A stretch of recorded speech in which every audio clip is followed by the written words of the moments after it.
If you realized how powerful your mind was, you wouldn't say or think something you didn't want to be true. And because all thoughts become things. And it's not to say that if you have one bad negative thought, it's going to ruin your life any more than eating that donut we talked about would. But it's the consistency of it. Yep. Because our thoughts are that powerful. Our imagination is so powerful. So here's the thing. Entrepreneurs, leaders, salespeople, we all want to create consistent, repeatable, and scalable ways to grow our business and our income. And we want to do it better, faster, and more seamlessly. Why? So we can actually enjoy our lives, take vacations, and spend the quality time that we want with the people that we love. How do we do all this without spending a fortune or running ourselves ragged? That's the big question, and this show is dedicated to the answer. Hey, thanks so much for checking out today's podcast. Today I'm talking to Jim Kwik. Now, if you know that name, you know that his story is absolutely fantastic and his insights are nothing shy of genius. This is a young boy or a young man who, when he was 5 years old, had a traumatic brain injury and spent the next 15, 16 years being known as the boy with a broken brain. Well, could you imagine being told that at 5 years old, you got a broken brain, and it took you 3 or 4 years to learn to read where all your peers had already had it down? And this guy has transformed himself from a broken brain to someone that movie stars, politicians, entrepreneurs, people come to him and they say, Jim, how can I improve my memory? Like, Jim can do seminars and memorize 100 people's names in the room. And in this interview, he tells you how. He's also the guy that if you want to speed read, you want to absorb more content, you want to learn faster, you want to retain that information and be able to pull it out in a moment's notice, which, by the way, makes you a fascinating individual to spend time with and a much more attractive salesperson and sales leader. So I'm super pumped. If you've never been exposed to this guy, you are in for an absolute treat. We went full form. We literally said to each other, hey, how much time? 45 minutes to an hour? And I think we finished at 2 hours. So buckle up, listen in, digest it in your own time, and welcome to my interview with Jim Kwik. Hey, Jim, thank you so much for joining us today. I am so grateful, so pumped. Rich is out of his mind, just so you know over here. Like, Rich is like, awesome. We're getting Jim Kwik in the office on the podcast. So for the few people out there that don't have context for you, would you take a minute and just kind of like, who is Jim Kwik? Yeah, Jim is really grateful to be here, first of all. Oh, I love that. Thank you're you. an incredible team. I love your energy, not only your vitality, but your presence. Thank you. I respect not only what you do, but the manner you do it. Jim is a former struggling student and who will work his butt off to be your brain coach. Yeah. Literally, for everyone listening, it's interesting when people see me live on stage, and I know it's familiar ground for you. I do these demonstrations. Mm-hmm. I just posted one on Instagram today where I'll memorize like a room full of people's names. Yes. Or the audience will give me some daunting list of words, 100 words, 100 numbers, and I'll memorize them forwards and backwards. But I always tell people, I don't do this to impress you. I really do this to express to you what's possible. Exactly. Because the truth is, like many people share, is that this is available to all of us. Mm-hmm. The challenge is we weren't taught. Yes. We weren't taught how to remember names, how to read faster, how to have better focus, how to think more clearly, how to solve problems. Yes. School was a great place to learn, as you know, what to learn, but not necessarily how to learn. Exactly. And I think if there's a skill to really get good at in the 21st century, it's our ability to learn faster, because the world is changing so fast. But the reason why I know it's available for all of us is because I grew up with learning difficulties. And at the age of 5, I had an accident in kindergarten, writing class, a really bad fall. Yeah. And I had a traumatic brain injury, and I was never the same, my family said. Mm-hmm. I was put in special classes. Teachers would repeat themselves 4 or 5 times. Yeah. I would pretend to understand, but I didn't really understand anything. Yeah. I had poor focus. My mind was everywhere. I had trouble remembering things. It took me an extra 3 years to learn how to read, which is really traumatic as a kid. When you remember those circles back in school, those reading circles where you'd pass around a book and you have to read out loud. Yeah. Every time that book got closer and closer and closer, I was just like palms are sweaty, stressing. I mean, that's it's what it was like. I think actually that's where a lot of fear of public speaking comes from. Those reading circles. Sure. I mean, think about it. No one was really great at it, but we learned early on that we're vulnerable, and when all eyes are on you. So when the book came to me, I would actually just look at it, and I would just stare at it. It felt like eternity, and I would just pass the book on because those words didn't mean anything.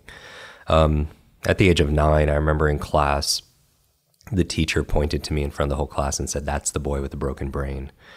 And, talk about negative thoughts. Parents have to be, adults, any adult, has to be very careful with their external words because they become a child's internal words. Yep. So I know we've talked about this negative chatter we have and the critic we have inside of our mind.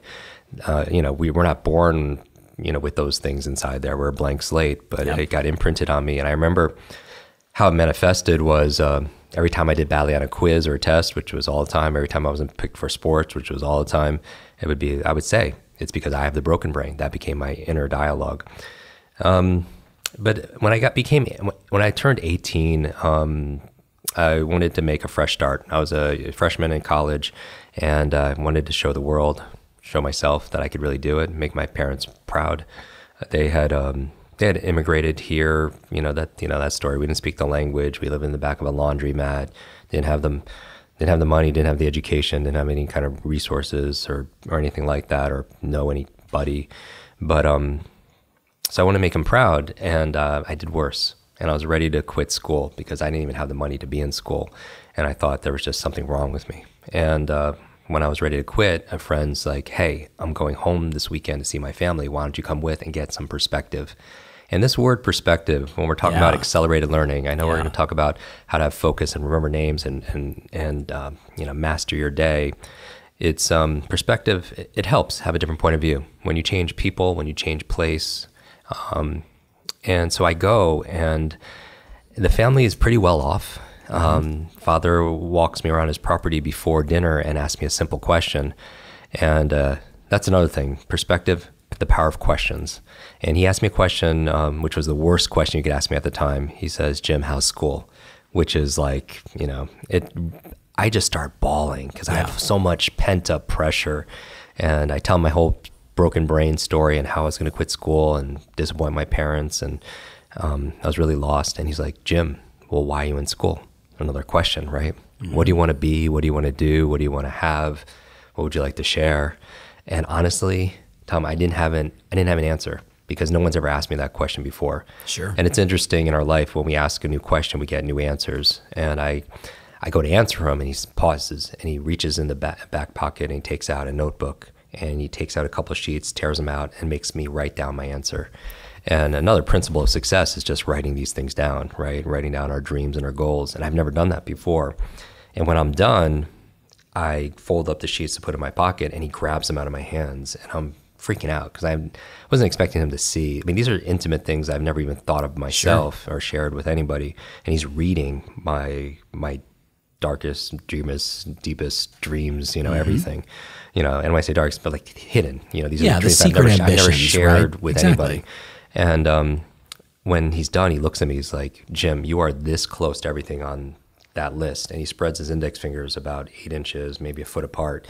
And I'm like, "There's no way. Give me 10 lifetimes. I'm not going to crack that list." Yeah. And then you'd appreciate this, Tom. He goes like this. He puts his fingers to the sides of my head, meaning what's in between is really the bridge or the key. And he takes me into a room of his home that I've never seen before. You would love it. It's ceiling to floor, wall to wall, covered in books. Yeah. Like I've never seen a library in somebody's house before. Yes. And keep in mind, I've never finished a book cover to cover. I'm phobic of like, it's like walking to a room. From an early day, of right, course, exactly. Right? I was traumatized, and like a lot of us, we're struggling. We don't know why we're struggling in certain ways, why we don't make the calls, or we procrastinate, or we self-sabotage. But for me, it's like walking into a room full of snakes because I'm so scared of it. Sure. And what makes it worse, he starts going to the shelves and starts grabbing these snakes and handing them to me. And I'm looking at these titles, and you'd appreciate these. This is biographies of some incredible men and women in history, and a lot, what we were talking before this interview, a lot of that real, like the golden era of, like the Napoleon Hill and Dale Carnegie, of course, and Norman Vincent Peale, right? Yes. And so I was, he says, Jim, I want you to read one book a week. And I'm like, are you kidding me? How's that? Have you not listened? Like, I'm fighting for my story. Don't you know I have a broken brain? Exactly. I'm like, and I always tell people, because people come to me all the time, they're like, Jim, I have a horrible memory, or Jim, I'm getting too old, or Jim, I'm not smart enough. And I always tell people, if you fight for your limitations, you get to keep them. Right? If you argue for your limits, they're yours. Yes. And I'm arguing for my story, and I want to and I'm fighting for what I can't do. And he's like, I was like, and I say, I can't even do this because I can't even keep up with my schoolwork. And he looks at me, he's like, Jim, don't let school get in the way of your education. And this was over 25 plus years ago, so I didn't realize it was a Mark Twain quote at that time. Yeah. But he's like, I was like, that makes sense. And then I came back, I was like, still, I can't, if I commit to it, I'm going to do it, and I cannot do it. And very smart man, he reaches into his pocket, and what does he pull out? He pulls out my bucket list. And he starts, I get like goosebumps. I call them truth bumps. He starts reading my bucket list out loud. Yeah. And when you hear, it's so weird. Like, it's hard to describe, but when I started hearing my goals, my dreams, my fantasies in some other person's voice incanted out in the universe, it messed with my mind, my heart, my spirit, something fierce. What was the reaction? The reaction for you? For me. Yeah, it was like I was hearing, like, I've never even verbalized my own goals before because I didn't have that. I didn't know where I was going or who I was, and what I need to be able to, who I need to be that person. But when I heard those things, it really, a lot of the things on that list, when I think about it, were things I wanted to do for my parents, things that they could never afford, or they would never, even if they could, they wouldn't do for themselves. And with that motivation or that leverage, call it what you want, I think it's important in learning, why, going back to purpose, yes, and being clear about that. And I was never in my life, but hearing those things, I agree to read one book a week because I wanted to help my family. And then now, fast forward, I'm sitting back at school and I'm sitting at my desk and I have a pile of books I have to read for midterms, and then a pile of books I promised to read. And I already couldn't do anything with that one pile. And so what do? Where do I have the time? I don't eat, I don't sleep, I don't work out, I don't spend time with friends, I don't do anything that's good for me. I just live in the library, and it's not very sustainable, right? No. I'm just like wasting away. And one night, late at night, I ended up passing out of sheer exhaustion, and I fell down a flight of stairs, and I hit my head again. And I woke up 2 days later, Tom, in the hospital.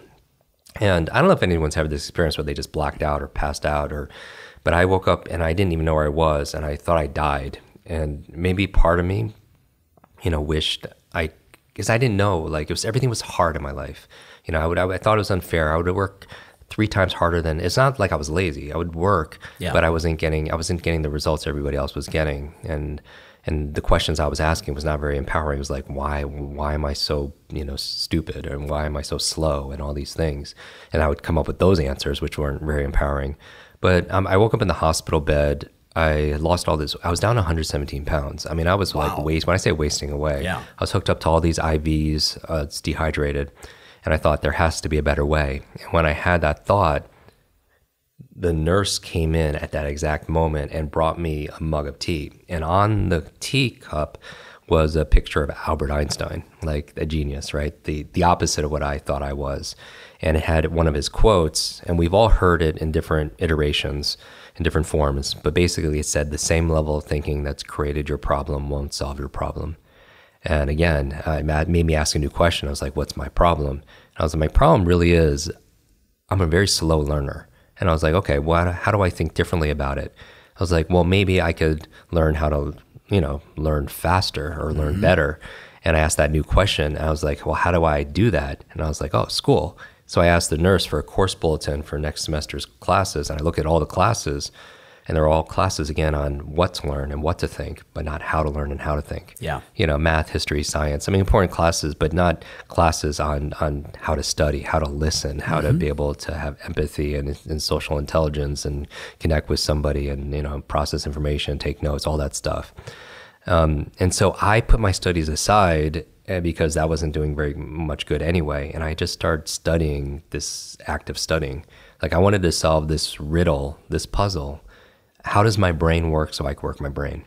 How does memory work so I could work my memory? Say that first question one more time. Yeah. I think that's so, I mean, it's wild, right? Yeah, because we live in an age where everyone who's listening or watching, none of us are paid completely for our brute strength. It's our brain strength. Yes. Right? Nobody is paid for their muscle power today, maybe in agricultural, industrial age, but it's not our muscle power, it's our mind power. Yes. Right? And the faster you can learn, the faster you can earn, because knowledge is not only power, it's profit. Yes. Right. And I don't just mean financial profit. That's obvious, right? But I mean all the treasures of our life. And so I wanted to solve this riddle of how does my brain work so I can work my brain better? Because our brain is our most valuable wealth creating asset, period. Right. And yet it doesn't come with an owner's manual. No. Right. No. And it's not necessarily user friendly. No. And in today's day and age, especially the age we live in, we're all struggling with these metaphorical supervillains. We have digital overload, too much information, too little time. Like we're drowning in it, taking a sip of water out of a fire hose, right? Second thing, I think a lot of entrepreneurs or listeners could relate to is not only digital overload, but there's digital distraction. 100%. I mean, we cannot maintain our focus in a conversation, or you'll read a page in a book, get to the end and just forget what you just read, or you'll meet somebody, get their name, and the name just disappears because we have no focus or attention. And then after digital overload, digital distraction, there's this thing called digital dementia. I mean, have you heard this new term? It's in healthcare. It's basically where we're so dependent and reliant on our smart devices. It keeps our calendars. It shows our to-do list. It does simple math for us. It keeps all our phone numbers. I mean, it just goes on and on and on. Siri, how do I exactly YouTube the? And so exactly. Yes. And our mutual friend, Dr. Daniel Amen, Change Your Brain, Change Your Life, the brain doctor. He's like, Jim, the invention of GPS. If you're dependent on a piece of technology to tell you when and where to turn, you're not going to doctors to get checked out when you would have memory lapse. Yeah. That's digital dementia. It's like your brain is like a muscle, but it's use it or lose it. But we're using, our smart devices is doing a lot of that for us. It's not that I want to memorize 500 phone numbers, but we've lost the ability to remember one. Yes. We've lost the ability to remember a conversation. We've lost the ability to remember what we're going to say or what hotel room number we're in. And those kind of memory lapses, I believe in business especially, I think two of the most costly words in business are I forgot. I forgot to do it. I forgot to bring it. I forgot what I was going to say. I forgot my speech. I forgot that meeting. I forgot that name. I mean, it just goes on and on and on. Okay. Every listener right now is going, okay, Jim, are you going to help me solve these things? Because you just basically exposed every problem that the listeners everybody deals with this stuff right now. And these are the things that are holding us back that we don't realize are taking energy away from us, taking our focus away, taking our productivity. It's stealing like our profit all the time. And so, but it's not just our profit, it's our joy, it's our happiness, it's being in the moment, it's having eye contact with someone, it's connecting with their spouse, with their prospect, with their friends. Like I carry my phone because I need it. Right. Right. But like, I don't look at it in the morning. Like I do my thing in the morning, then I start my day. Right. Like it's like, and most people are like, oh, I couldn't even imagine doing that. Right. Right. Like they pick up their phone. It's like, okay, start the day. Here we go. Right. So I'm jumping ahead. No. I'm jumping ahead. I love that because it's. So how do we help? Okay. Actually, no. You got to finish. Okay, so how did you finally solve this? Yeah. So here's the thing. I started with a question. Yeah. We're talking about fundamental principles. Yes. Of elite performance, right? Yeah. We're talking about perspective. We're talking about the power questions. We're talking about with that bucket list, understanding our motivation, like what our values are. And then when we're thinking about. So for me, I was asking this question, how does my brain work? And so I can work my brain. So I set my studies aside and I really started studying this thing called meta learning. Meta learning is like the science of learning how to learn. Yes. And I think it's the one thing we should all been taught back in school because it's just the world is changing so fast. And you always have to retool and rethink and it's so competitive. And how do you catch up, keep up, get ahead nowadays? Yeah. And so I started studying adult learning theory, multiple intelligence theory. I started studying, it wasn't just the latest neuroscience, which I'm really excited about, neurogenesis, neuroplasticity, all our ability to create new brain cells and new connections. But it was also not only the newest, most modern, studies out of these great Ivy League schools. It was also like the ancients. Like, what did people do before there were there was smart smartphone. Like what did they do before they had was a printing press? Yes. Like how did they pass on historical information through generations around campfires? And so I started studying the ancient Greeks. Like what did those poets do to be able 2,500 years ago? What did ancient civilizations do? Native Americans, how did they remember things? And so my goal, after I started learning this, I started studying speed reading and mnemonics. I started training with magicians. I mean, I really wanted to pull from a whole gestalt of different methodologies and trainings.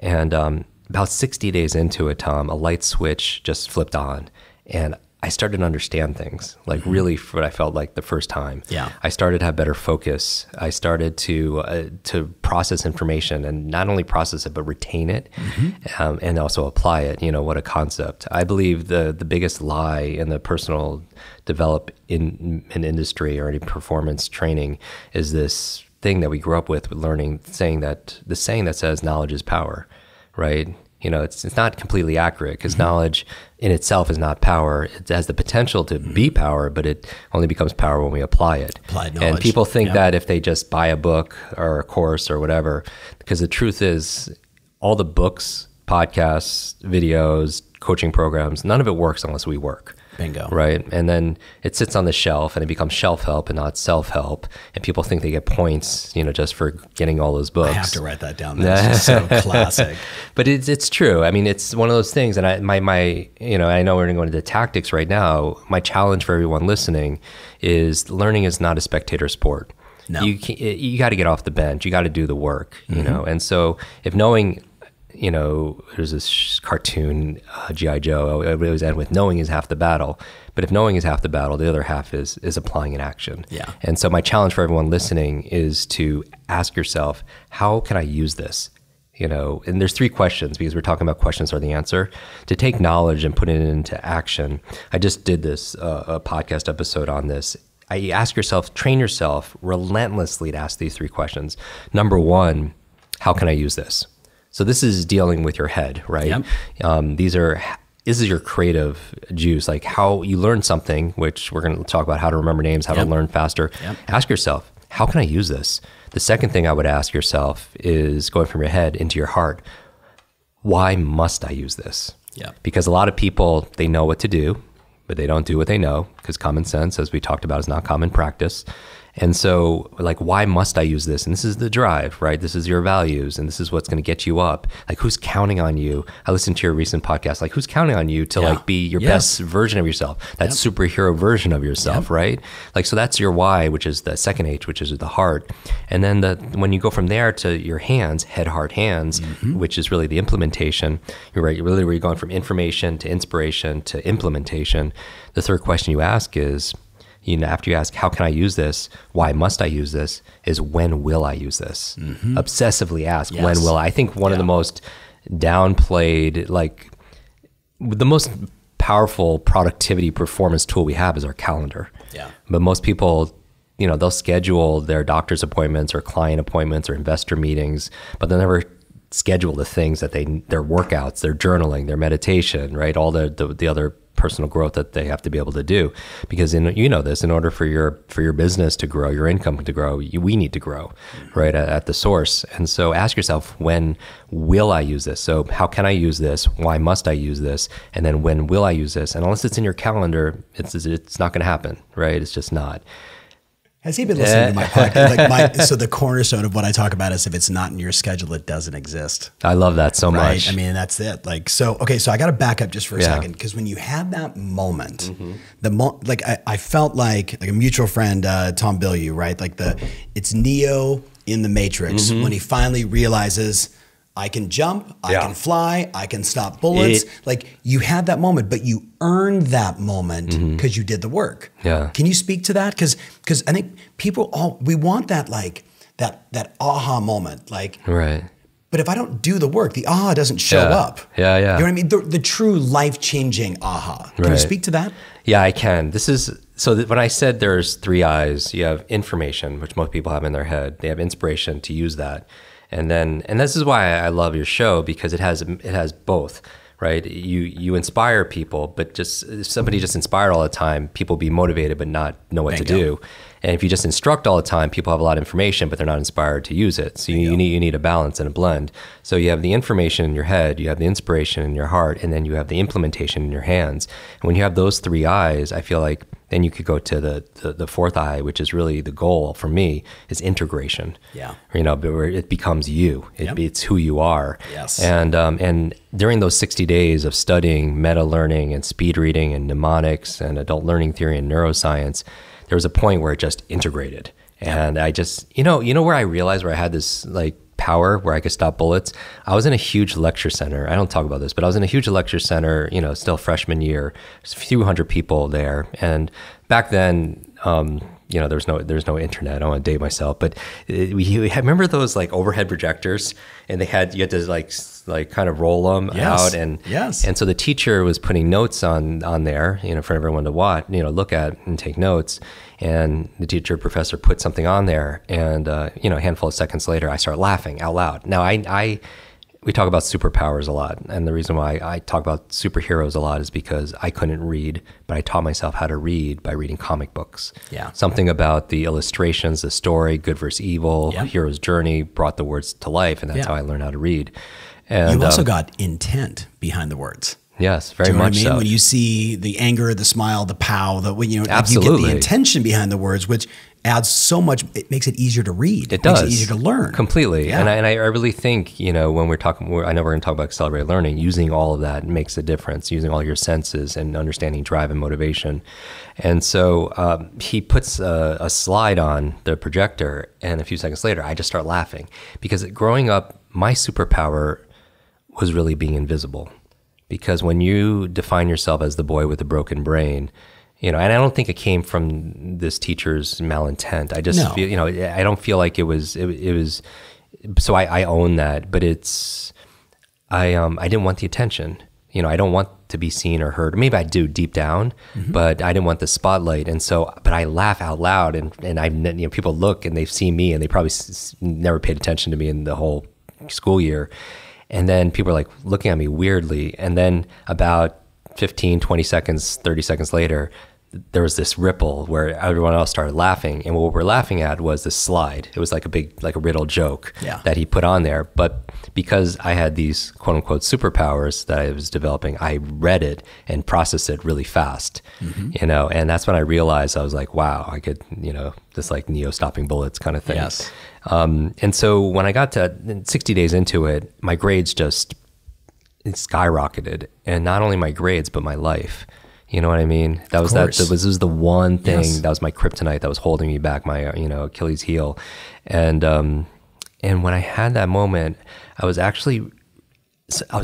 cheering and happy for myself, but I was also upset. I was really angry. Why? Because I suffered and struggled for a decade and a half. My whole academic school, elementary school, middle school, junior high, high school, it was like it was always on me. It was always not even just the elephant in the room. The elephant was like on my shoulders, that I was just disabled or challenged and everything, and it affected every area of my life. And I was upset that there were simple ideas, tools, techniques, capabilities I could have learned that would have made this so much easier. Yeah. And it made me didn't understand why they didn't teach just in school how to learn. And so I started to help friends, and I started to tutor, because that was like my mission, right? Because I couldn't keep this to myself. Anger into positive action. Right? Exactly. Because I believe that if you learn, and then from your learn you earn, then you have to return. Yes. And then so I was getting all this benefit, but shame on me if I know something that could help somebody who's suffering like I did all those years, my entire life, practically, and I don't share it with people. And so I started tutoring, and one of my very first students, she was a freshman, and she's in college. She read 30 books in 30 days. Wow. Now, Tom, we're not talking like the old, I'm not talking like Cliff Notes. I'm not talking about skimming, Yeah. Like traditional speed reading has long been associated with skimming words, getting a gist. Yeah. And, that's not, like, I train world leaders and CEOs of major companies and the best doctors at the Cleveland Clinic and all, it's people that need to take in a Right. tremendous amount Like, of content to have context to make a good you don't decision. want your right? you don't want your doctor to get the gist of what she's reading. No. Right. And so No. I train people to read, but so this young lady read 30 books in 30 days and really absorbed it. And I wanted to find out, I believe genius leaves clues, that if somebody is successful, genius is completely trainable. Yes. Right. And they're doing other things. So when I do things on stage, and I read a book a day and I do these kind of mental feats, there's always a method behind what looks like magic. Yes. If somebody's an incredible salesperson, there's a method. Always. Whether that person's conscious of it or not, Yep. there's doing something other people aren't doing, Yes. right? And so you follow that recipe, get the same kind of results. And so I didn't want to find out how she read 30 books in 30. I know exactly how she did because I taught her. I wanted to find out why. Yes. Because Motive matters. Yeah, it does. Intent, Yes. motive matters. Like I was doing this training a little while ago in Silicon Valley, and when I was done, Bill Gates comes up to me and I was like, if you could have any one superpower, what would it be? And he was like, Jim, the ability to read faster. Yes. Leaders are readers. And Warren Buffett was like, I probably wasted 10 years of my life reading slowly. He reads 500 pages a day, still. I mean, leaders are readers. And we're talking about trying to get people just to read 10 I pages know, of a good book a day. I know. And that's the thing. And so we like to, but I want to, after I asked him that about his superpower, we started talking about the future of education.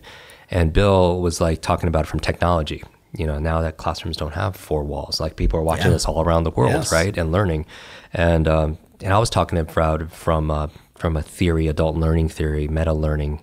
And so this group that was gathering around listening to this conversation, they were like, you have the tools and you have the theory. Is there anything missing to change education? And we talked about it some more and we came up with the same conclusion: motivation. Yeah. Like understanding human motivation, what drives people to do what they do. Why do they work out? Why do they not work out? Why do they procrastinate? Why do they buy? Why do they do anything? Right. Yes. And so I wanted to find out this young lady's motivation, and I find out that her mother was dying of terminal cancer and was given 2 months to live, 60 days. And the books she was reading were books on health and wellness and alternative medicine, everything, because she was determined to save her mom's life. That's a lot of drive. Going back to like why I read through, was reading, killing myself reading a book a week was just how do I help my family, right? And so I understood. I was like, wow, said prayers, good luck with that. 6 months goes by, I don't hear from her. All of a sudden I get a call from this young lady and she's crying and she's crying and crying. She just won't stop. And when she's done, like I find out they're tears of joy that her mother not only survived, but is really getting better. Doctors don't know how, they don't know why. Yep. They called it a miracle, but her mother attributed 100% to the advice she got from her daughter, who learned it from all these books. And at that moment, that's when I realized that if knowledge is power, then learning is our superpower. That if knowledge is power, learning is our superpower. Read the ability to read faster, be able to focus, be able to remember. Say it 2 more times. Yeah. If knowledge is power, learning is your superpower. And it's a superpower we all have inside of us. I always tell people that your life is like an egg, that if an egg is broken by an outside force, life ends. But if it's broken by an inside force, life begins. And all great things begin on the inside. And everyone listening to this, watching this, you have greatness inside of you. You have genius inside of you. And I love this conversation because it's all about how do you let it out? And if you're struggling, you're suffering, you're overloaded with all these, it's not completely your fault because we weren't taught. We weren't prepared. We live in a world of autonomous electric cars and spaceships that are going to Mars, but our vehicle of choice when it comes to learning and education, it's like a horse and buggy. Yep. They say of Rip Van Winkle, the guy who slept for decades, if he woke up today, the only thing he would recognize in our world are schools. And this is not a slight against teachers. My mother became a school teacher because she didn't know how to help me, special education teacher. It's just because teachers are some of the most committed, caring, compassionate individuals that I know, but it's a system issue. The system hasn't changed as much. It's and $5.7 trillion of the GDP of the U.S. and $1.2 trillion is on education. Yeah. Think about how pathetic that is. Yeah. And so, it's whoever's listening to this, that's why we're such big advocates on self-education and self-empowerment. And, but the purpose of education and self-growth is not learning just for learning's sake. It's for application. And I feel like when people understand why they're learning something, they're more likely to retain it and use it. And so when that happened, I just found my mission, because I wanted, my goal is really, because I grew up with a broken brain when we're talking about my purpose. My purpose really is to make better, brighter brains, to light them up. They say we use a very small percentage of our potential. We use all our brain, but in terms of its potential and its efficiency and effectiveness is very different. And so my goal is no brain left behind. That's my purpose for being here. I've done this for over 25 years, and I'll be doing it the next 25 years. And, I just want everyone who's listening, if there's an opportunity, get one insight, one idea, just to be able to have positive impact on your brain, because your brain controls everything. Yes. And that's really my goal. And so let's, first of all, we could end right now, and there's a lot of value just in that conversation, right? I mean, we all hear stories of other people's issues and how they overcome them, and it inspires us, right? To say, me too, right? Yeah. Like, okay, he did it, she did it, I can do it too. The thing that I wrote down, it's so funny, we had all these questions, and I'm like, forget all that stuff. I want to talk brain optimization, right? Yeah. How do I intensify my superpower? Let's do this. I want to talk about specifically the elimination of ants, which I know falls under brain opt, but I want to separate that and really hit it hard. Yeah. And then I want to get some super learning tips around memory, retention, remembering names, right? Remembering names, which every one of these clients needs. Of course. So you pick which one do you want to attack first? Let's go into this. All right, so brain optimization. Let's do it. Yeah. So give me like, what are 5 things I should do? And I know I've watched 10 ways to do it. But give me like the top 5. Yeah, I will. And so this is, and I love this format. So let's turn this into a little master class. So everyone who's listening, you're listening to as you're driving, you're at the gym, or you're listening at night, whatever it is, as best you can, take notes on this, please, because everyone knows there's a learning curve, but there's also a forgetting curve. Yeah. They say the science is saying that within 2 days, 48 hours, we lose 80% of everything that we learn, because learning is remembering. Socrates said that, but we're not taught. It should have been the 4th hour back in school: reading, writing, arithmetic, and remembering, retention. So here's some of the most powerful keys to really optimize your brain. And again, this is your wealth. This is your wealth tool. More people upgrade their phones. I mean, think about how often you upgrade your phones. I love this metaphor. Your operating system, on your computer. You get all these updates, but when are people updating their brains? Some people's brains are running on DOS right now. I know, right? And they feel it because they feel slow compared to where the world is. Of course. And so everything here is meant to. You don't have to work harder. I mean, working hard is definitely a big part of it, but you want to be, like sharpen the saw, Stephen Covey. That's right. You want to work smart, and so the essence of this is, all right, number 1, a good brain diet. All right, let's start with the food that you eat. Yep. Because what you eat matters, especially for your gray matter. And so this is in an area that most people aren't familiar with. It's called neuronutrition. And I did 3 shows on this. And neuronutrition is because your brain actually requires different nutrients than the rest of your body. Yep. And most people are not feeding their brain, and they wonder why they have brain fog. They wonder why they're slow to think. They wonder why their reaction time is, not what it needs to be. And so some of my favorite brain foods, I'll just give you some.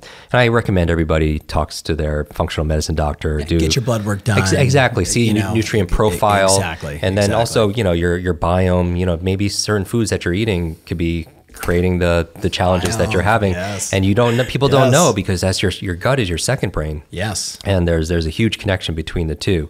And so do that. But as in general, the genius, brain foods, you have avocados, right? The good fats. You have blueberries. Yeah. I call them brain berries. Yeah. And those antioxidants are very neuroprotective. You have broccoli, which also has high levels of fiber also as well. Olive oil, which I love. Olive oil. After that, if your diet allows, eggs are very, very, very powerful. Green leafy vegetables, very good. And I would, when I'm going through this, you can make your grocery list for next time you go to your grocery store, you go food shopping. These are your super brain foods, if you will. But also rate yourself on a scale of 0 to 10 when I talk about these 5 things. How well are we doing? So from there, you have I would say number 7 is wild salmon, if your diet allows. Sardines are really good. Caviar is extraordinary, very high in DHA, the omega-3s that are very important.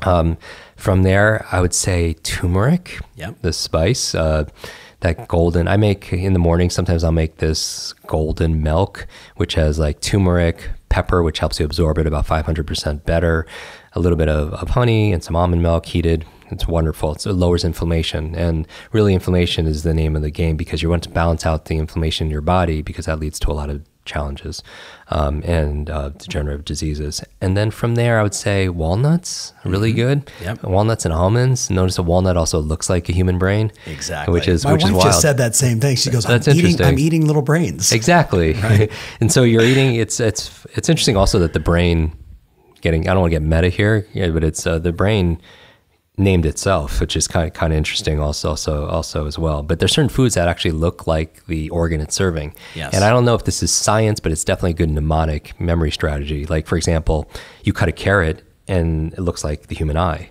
Mm-hmm. And carrots are good for your eyes. You cut a tomato and it looks like it has 4 chambers like the human heart. Yep. And so certain foods, so you can remember that really easily, because walnuts look like human brains. And finally, another one, dark chocolate. Yeah. What's good generally for your mood? It has to be dark chocolate, not milk chocolate. Yeah. Tends to be good and for your mind. Probably not a also Snicker as well. bar, in case you guys are wondering. Yeah. In case you're wondering. So those are good brain diet. And so flip it. First of all, I got to just say, right? Yeah. So here's my breakfast every day. 2 eggs. Right. So I do take my pan out. I put ghee butter in. Oh, good. Right. Then I throw like the biggest handful of spinach in it. Right. I throw broccoli on top. Wow. Then I do 2 eggs. I open up a can of olive oil sardines. Yeah. Put the olive oil in my dog food. Right. So my dog is just in seventh heaven. Goodness. Put the balance in. Right. And then cook it up and put a half an avocado on top. I love that so much. Right. And I take that photo and people are like, sardines, and I'm like, I'll just hashtag brain food, hashtag brain food, Exactly. hashtag brain food, right? Exactly. And because people wonder when they have challenges with it. I could see what we're talking about. We're talking about the hardware, and after this we could talk about the learning strategies, which is the software. But you can learn, I could teach somebody how to read 3 times faster or remember names, but if their hardware is not in line, 100%. then what is it? If the brain is foggy, it doesn't matter how much information you take in. Exactly. I do these conferences and I'm like, guys, maybe you shouldn't drink while we're at the conference. We're trying to improve our brains and move forward. And some people like a conference is a release for them, right? They're away from their day to day. They're with their buddies and they party. And I'm like, this is not the time to be partying, right? And side note, flip it. Yeah. 5 or 6 foods to avoid. Yeah. This is so on the opposite side, what we're avoiding are processed foods. Yep. Generally things that, like fat food. Oh, they call it fast food, I think. Fat food is what I like to food, call is that it. it. Yeah, that's what I call it. Yeah, I mean, the people call it pretty much the standard American diet, sad diet. Exactly. You want to avoid processed foods. Really, what's really bad are the processed oils. Yeah. Because that really messes. It's not only creating havoc on your heart, but whatever's good for your heart's going to be good for your head. And that's why exercise is, one of those 5 things. And so, yes, I believe that you should all have a to-do list, but that's also a not to-do list of the things. You say no to good, so you say yes to great, which checking your phone the first hour of the day. Mm-hmm. We've talked about that, but also the foods that you want to be able to avoid. Yeah. Because it'll just slow you down. And it's not that eating one donut is going to ruin your life, but it's the consistency. It's the compound effect. Absolutely. Because consistency compounds.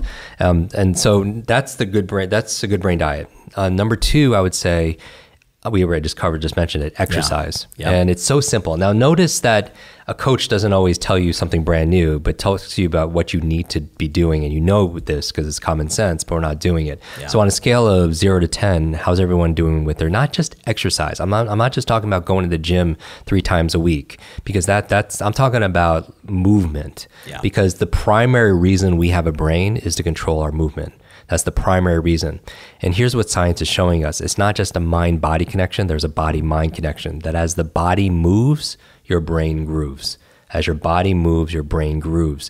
But here's the thing. You've all heard, we're all sitting behind these boxes 8 hours a day, and it's really tough because... Sitting. Yeah, sitting is smoking. Exactly. Right? Sitting is the new smoking. Sitting is the new smoking. Yep. And your body is meant to... And so what I would recommend, what's the optimal time to be able to work, to be able to study?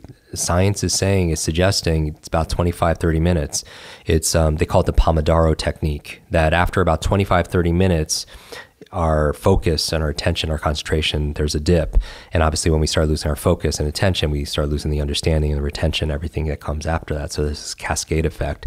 And so what the Pomodoro Technique is basically saying is take your phone and set an alarm to go off every 25, 30 minutes. And then when you hear it go off, you don't take a 30-minute break, you take a 5-minute break. And what do? You do deep breathing, right? Because your brain, see, this is the thing, your brain is only 2% of your body mass, but it requires 20% of the nutrients and oxygen. And so deep breathing, a lot of people, they have brain fog, and I'm talking to people listening to this, you're suffering, your thoughts aren't coming as clear as you want them. You're forgetting simple things. You don't have the mental energy. You're suffering from decision fatigue, right? You can't make a good decision. And part of it is we're just not oxygenating. And the reason why is like, when people read even, they get so tired. They use reading as a sedative. They get tense. Exactly. And they count how many more pages they have left. It's not a pleasant process. And some of it is just their posture. When they're reading, they're like slumped down. And when you collapse your diaphragm, people don't realize this, but the lower 1/3 of your lungs absorbs 2/3 of the oxygen. And so you want to be able to keep your posture up. And so the challenge is most people aren't getting that oxygen. So deep breathing is one thing to do during the 5-minute break. Number 2, I would say, hydrate, because going back to, we're talking about, good brain diet, water is just, if you just staying hydrated will improve your reaction time and your thinking 30%, just staying hydrated. But most people aren't hydrated because most people are super dehydrated. Absolutely. No idea. You could lose actually. Coffee doesn't hydrate you, in case you guys are wondering. It definitely does not. And then the first thing in the morning, I try get people just to drink water, because you could lose up to a pound of water through respiration and perspiration at night. Do you recommend lemon water? I love lemon water completely. And so I'll do that, or I'll add some apple cider vinegar into it, or I'll add some kind of like a little sea salt. But so water, and that's when I'll also have a whole morning routine. These 10 things I do every morning. Everybody has their own morning routine. Mine specifically are to jumpstart my brain. Yes. Get it in the right way. So drinking water, and that's when I take my probiotics, for my second brain, if you will. But going back to the third thing I do during my brain breaks, so a 5-minute brain break after a 25-minute study session or work session, I move, I hydrate, and then the last one is I move. And going back to exercise, as your body moves, your brain grooves. And so it's not just working out again 3 or 4 times a week in the gym, it's actually making it a practice, taking a little walk. I mean, there's the reasons why Steve Jobs, who we were talking about before this conversation, he would do these walking meetings, right? Creativity, your focus is so much better. You're grounded. Walk in the building. Yeah, instead of sitting down all the time. And that's, it takes these kind of changes. But here's the thing, when it comes to your habits, we've all heard this. First, you create your habits, then your habits create you. You create your habits of meditation, of working out, of eating the best foods ever, and then those habits create you back. But it doesn't just create your habits. It's this meta level where you create the habit of showing up for yourself. Yes. You know what I mean? And it's not just your habits of behavior, it's your habits of thoughts, it's your habits of feeling. So instead of just having a to-do list and a not to-do list, well, how about a to-feel list? Like, what are 3 things I want to feel today? Yeah. What about a to-be list? Like, a lot of people get stressed out and they're in crisis mode and they go in fight or flight, which is not good for making good mental decisions, or, using your cognitive capacity when you're in fight or flight. Cortisol and adrenaline, literally chronic stress shuts down your brain. But what I would say is, like, what are we doing to be able to alleviate that stress and also be able to just get centered? Right. And I feel like a lot of times people are, I tweeted this out the other day, is just, we feel, maybe you're not burnt out or tired just because you're doing too much. Maybe you're doing too little of the things that matter. The things that make us come alive, the things that spark our fire, if you will. And so movement is really key. And so not just isolated to times in the gym, but getting the habit of moving all the time, because as your body moves, your brain grooves. We're doing these weekly challenges on Instagram right now, where we're challenging people to do little things that like brushing your teeth with the opposite hand. Yes. Which is actually shown, like, think about it. When we have all these people taking pictures of themselves first thing in the morning with their opposite hand, brushing their teeth. But number one, it forces presence. So for those of you who have trouble remembering names, the art of memory is the art of attention and being present with somebody and really observing them and being with them. But a lot of people, they're always elsewhere. But if you're brushing your teeth with your opposite hand, you have to be present.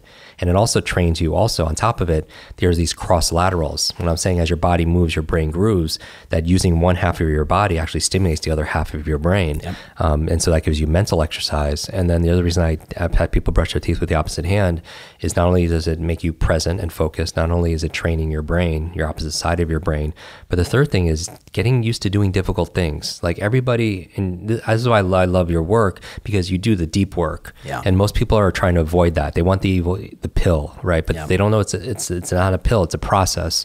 And here's the thing, it's just how you do anything is how you do everything. And when you do get yourself to do difficult things, you build that grit or that resilience, whatever you want to call it. And so it shows up when you have to do that sales call. Yeah. When you have to have that unpleasant presentation, a presentation or that conversation with somebody, so you build that up. And so, but coming back to the power of movement. So number one, good brain diet. Number two, move, move, and even just brisk walk. And also when you're listening to podcasts like this, it's been shown that if you're walking when you're listening to it, or you're on an elliptical, you're doing something rhythmic, you're going to encode it better. So you're going to remember it better also as well.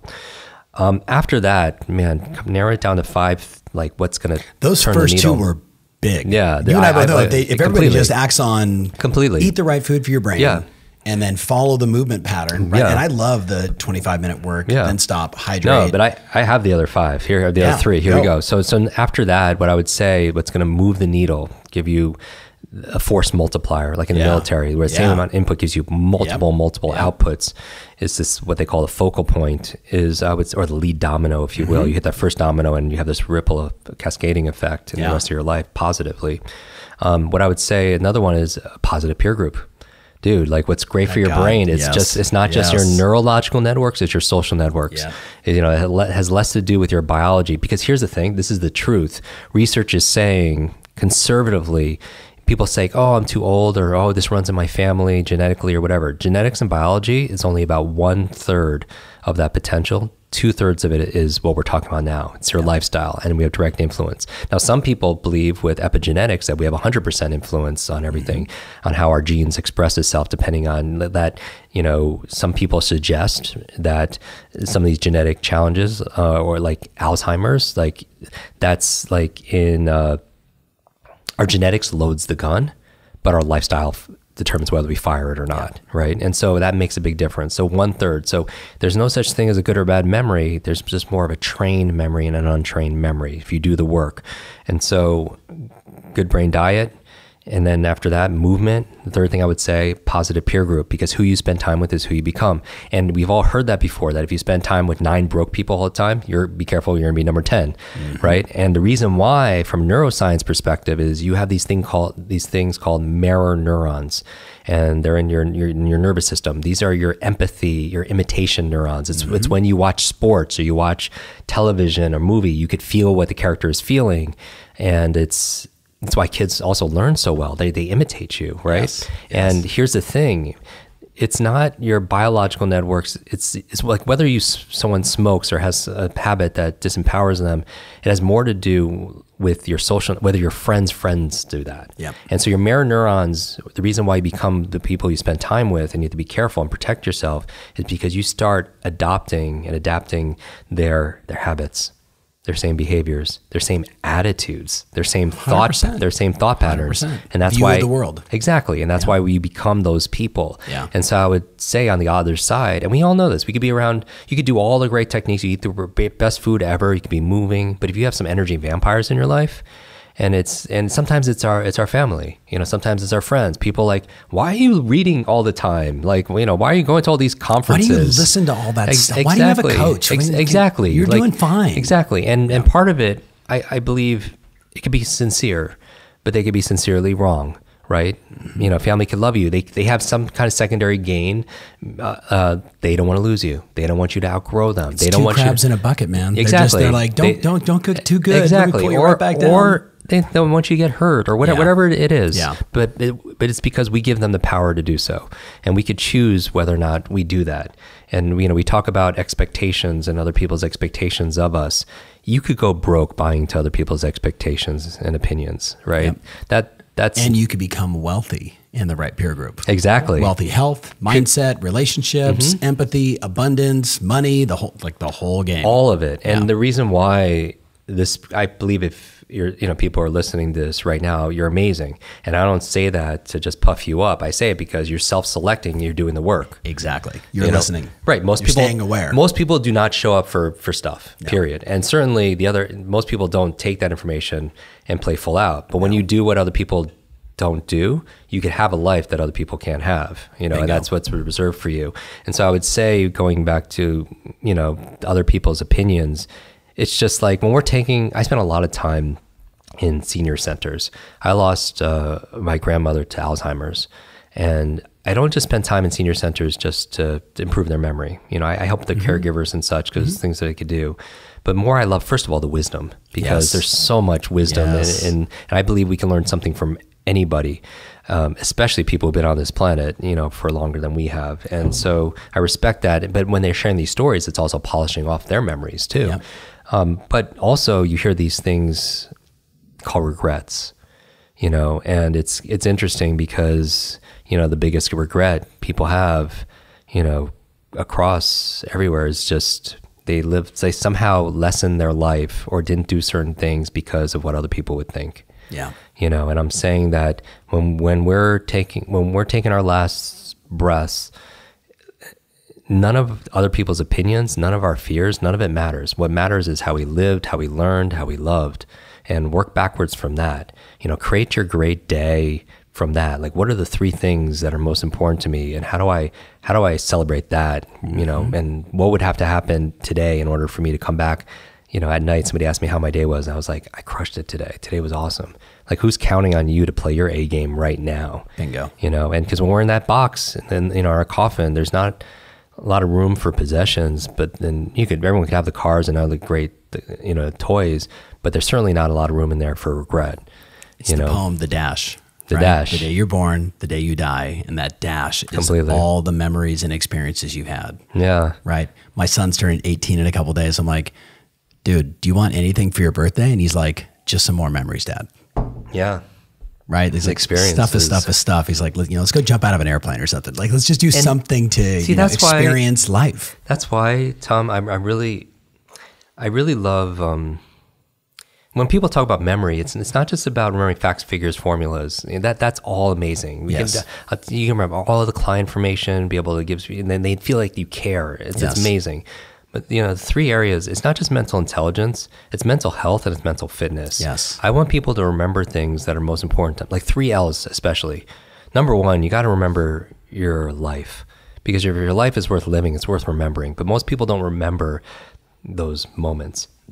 Most people don't remember what they had for breakfast. No. Right? And so I want people, the 15 great things that have happened this year. Exactly. They have a tendency they remember the dragon that got, that killed them, or the deal that got away, or the anger in their relationship at the moment. Yeah. But I'm like, well, did you have any victories along the way? Like, well, yeah, I went to the gym every day and I lost 2 pounds and I feel better and I closed a bunch of deals. And I'm like, but which one's taking up all your mind power? Exactly. I mean, what if you just every single day just wrote a little note to yourself, and at the end of the day, one little thing you're grateful for, and put it into a fish, a jar or something. Oh, that's at the end of the year, you have 365 things that you're just here's because gratitude. I did a whole Thanksgiving episode on how gratitude rewires your brain and 4 ways of getting into instant gratitude, and it's interesting because what you appreciate appreciates. Mm-hmm. So you do this thought experiment and just kind of close your eyes and just ask yourself, what if the only things in my life tomorrow, the only things I kept tomorrow are the things I express gratitude for today?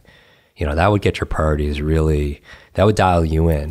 Because here's the thing, we've all, I think gratitude is the ultimate emotion, because we've all won the lottery. Life, just the fact that we're everyone alive. Listening right now. Everyone, you won the lottery. If you're alive listening to this right now, you won the lottery already. Yep. And so there's this saying that says, gratitude is riches and complaint is poverty. It's when you feel great. A lot of people, they could have a lot of stuff, but if they don't feel like they're blessed and they're grateful for it, they don't have a lot. But there's a lot of people who don't have a lot of resources, but they're really grateful for things that they have, and they live with that vibrancy. And so I would love tell me the 3 L's. Life. Yeah. So the first thing is remember your life. Yep. The second, is remembering your loved ones. Yes. Because those are the people that make life worth, those magic moments you share with the people that, the family and friends that are also family. Yeah. That become friends that become so close. They become your family, those moments. And then finally, the 3rd L are your lessons. Mm-hmm. Going back, a lot of people, we've all heard this phrase and we've all said it before, insanity is doing the same thing over and over again, expecting a different result. Maybe it's not insanity. Maybe it's just a bad memory. You know, you're repeating problems like you date the same kind of person, you eat the same kind of food, you know, you make the same financial mistakes all the time because you're not remembering the lessons. Yeah. And I would say remember your life, remember your loved ones, remember your lessons, because mistakes, and you know, you and I, we've talked about this a lot to our students. You know, mistakes. We make mistakes, you know, and mistakes don't necessarily define us. No. What defines us how we respond to it. Are we owning it? Are we responsible for it? Are we the meaning we associate to it? Exactly. Are we learning from them all? I always tell people when you make a mistake, because this is what keeps people from doing things. One of the things that keep people from procrastinating, that keeps them procrastinating, is they don't, they're fearful of what other people would say. And you look at a child and they'll fall 50, 100, 1,000 times before they learn how to be able to walk, but they don't give up, and they don't say, "Oh, okay, I'm not going to walk." Yeah. But what happens? We go through one course and we try a sales presentation, doesn't work, and we're like, "Okay, that's it. You know, I don't want to look bad," and that keeps us. I do this training a lot here in Hollywood, helping actors speed read scripts and memorize their lines. And I remember I was Jim Carrey's, and I was helping him with the project, and we were in his kitchen making brain food, guacamole and everything else. And I asked him this question. I was like, going back to motivation, why do you do what you do? And he looks at me, he's like, Jim, I act like a complete fool on camera, so extreme, because I want people who are watching, I want to give them permission to be themselves. Yes. And he calls it, he wants to free people from the concerns of other people. And it's interesting because going back to the biggest regret people have is they're so concerned. And so we play small, and I always tell people, make mistakes, because it's a fear of making mistakes and looking bad. Make mistakes old. So mistakes, number one, O stands for own the mistake. Own it. Be responsible for it. Don't blame other people. Mm-hmm. If you could fix it, fix it. If you could apologize, if you hurt somebody, apologize for it. Own it. The L in old, I like acronyms, obviously. The L stands for learn from it, because that's what mistakes are there for, right? Mm-hmm. It's not. People always think failure is the opposite of success, but we know that failure is part of success. It's absolutely part of it. And part of it is when we make mistakes, we get feedback that allows us to change course, and we learn from it, and then we grow. So make sure you learn from that mistake. Well, and ask yourself, what are the lessons here? And then the D in old, once you own it, once you learn from it, the D is don't repeat them. Yeah. Because if you make a mistake once, it's a mistake. But if you make it again and again and again, it's a choice. Yes. Right? So that's why, exactly. So don't repeat them. Make sure and that's what I'm saying, going back to remember what you want to remember, your life, your loved ones, and your lessons, is when you learn a lesson, don't repeat it and use it to be able to help other people. So that's going back to positive peer groups. So number one, the 5 things, good brain diet. Number 2, move. Number 3, be conscious of who you spend time with. Because on the opposite side, if you're around people that inspire you, that are achieving, that are playing at a high level, because here's the thing. It's the thermostat, man. Right? And that's the metaphor. And that's the metaphor I live my life by. Yes. It's the difference between a thermometer and a thermostat. A thermometer on the wall just reacts to the environment. Yes. And that's a crappy life. Yeah. If you're just reacting all the time, and we as human beings, we react to the weather, we react to the economy. Sometimes we react to the politics, we react to how someone treats us. Yeah. But to the degree we're successful, and I don't just mean financially, I mean just happy and joyful, is to the degree we maintain agency. Yes. We have that sovereignty and that power, and that's a thermostat. A thermostat is different than a thermometer. A thermometer reacts to the environment. A thermostat sets it. It sets it. It sets a standard. It sets a goal. It sets a vision, and then the environment raises to be able to meet that. And that's why, if you're listening to this right now, I'm willing to bet you identify more with the thermostat than a thermometer, because you wouldn't be listening to how to be able to learn faster and improve your sales and be able to be a better, just human and more productive if you felt like you were just reacting to things. You are doing the work. And so I would say positive peer group is really important. And finally, the last 2 I would say to really optimize your brain, I'll say sleep. Yes. Because people don't realize this. From a cognitive standpoint, 3 reasons why you want to prioritize sleep. We all know how we feel the next day after we got a bad night's sleep, right? You can't think, you can't make good decisions, you can't focus. But when you sleep, 3 things that are important for your brain. Number 1, it consolidates short to long-term memory. So that's actually, if you have long-term memory issues, check in with your sleep. The second thing is, the reason why you want to sleep is it cleans out plaque. It cleans out plaque that leads to brain aging, degenerative challenges that we have. And so that sewage system gets kicked on when we're sleeping. But the third reason you want to sleep, and this is kind of a fun one no one ever talks about, it's your dreams. And so part of my daily routine, the very first thing I do every morning is remember my dreams. Now, the reason why is because we'll spend about 20 years of our life sleeping, 3 to 5 years completely dreaming. And that's a lot of years. And here's the thing, what we know, what the latest brain science is saying is that if you're a student and you're learning all day, or you're an entrepreneur and you're solving problems, your brain doesn't shut off at night. If anything, in some ways, it's more active. And people don't realize that. And what is it active doing? It's actually not only consolidating short to long-term memory, but it's coming up with solutions and ideas. And people don't realize this, but so many inventions, works of art, literature, music came from dream states. Yep. So Mary Shelley came up with Frankenstein in her dream. Paul McCartney came up with the song Yesterday in his dream. Elias Howe created the sewing machine in his dream. A chemist came up with the periodic table in his dream. Jack Nicklaus, he was shooting about 75 and he didn't know what was going for extended period of time. And he had a dream one night and he changed his grip and he could see it and feel it. And the next day he shot 64.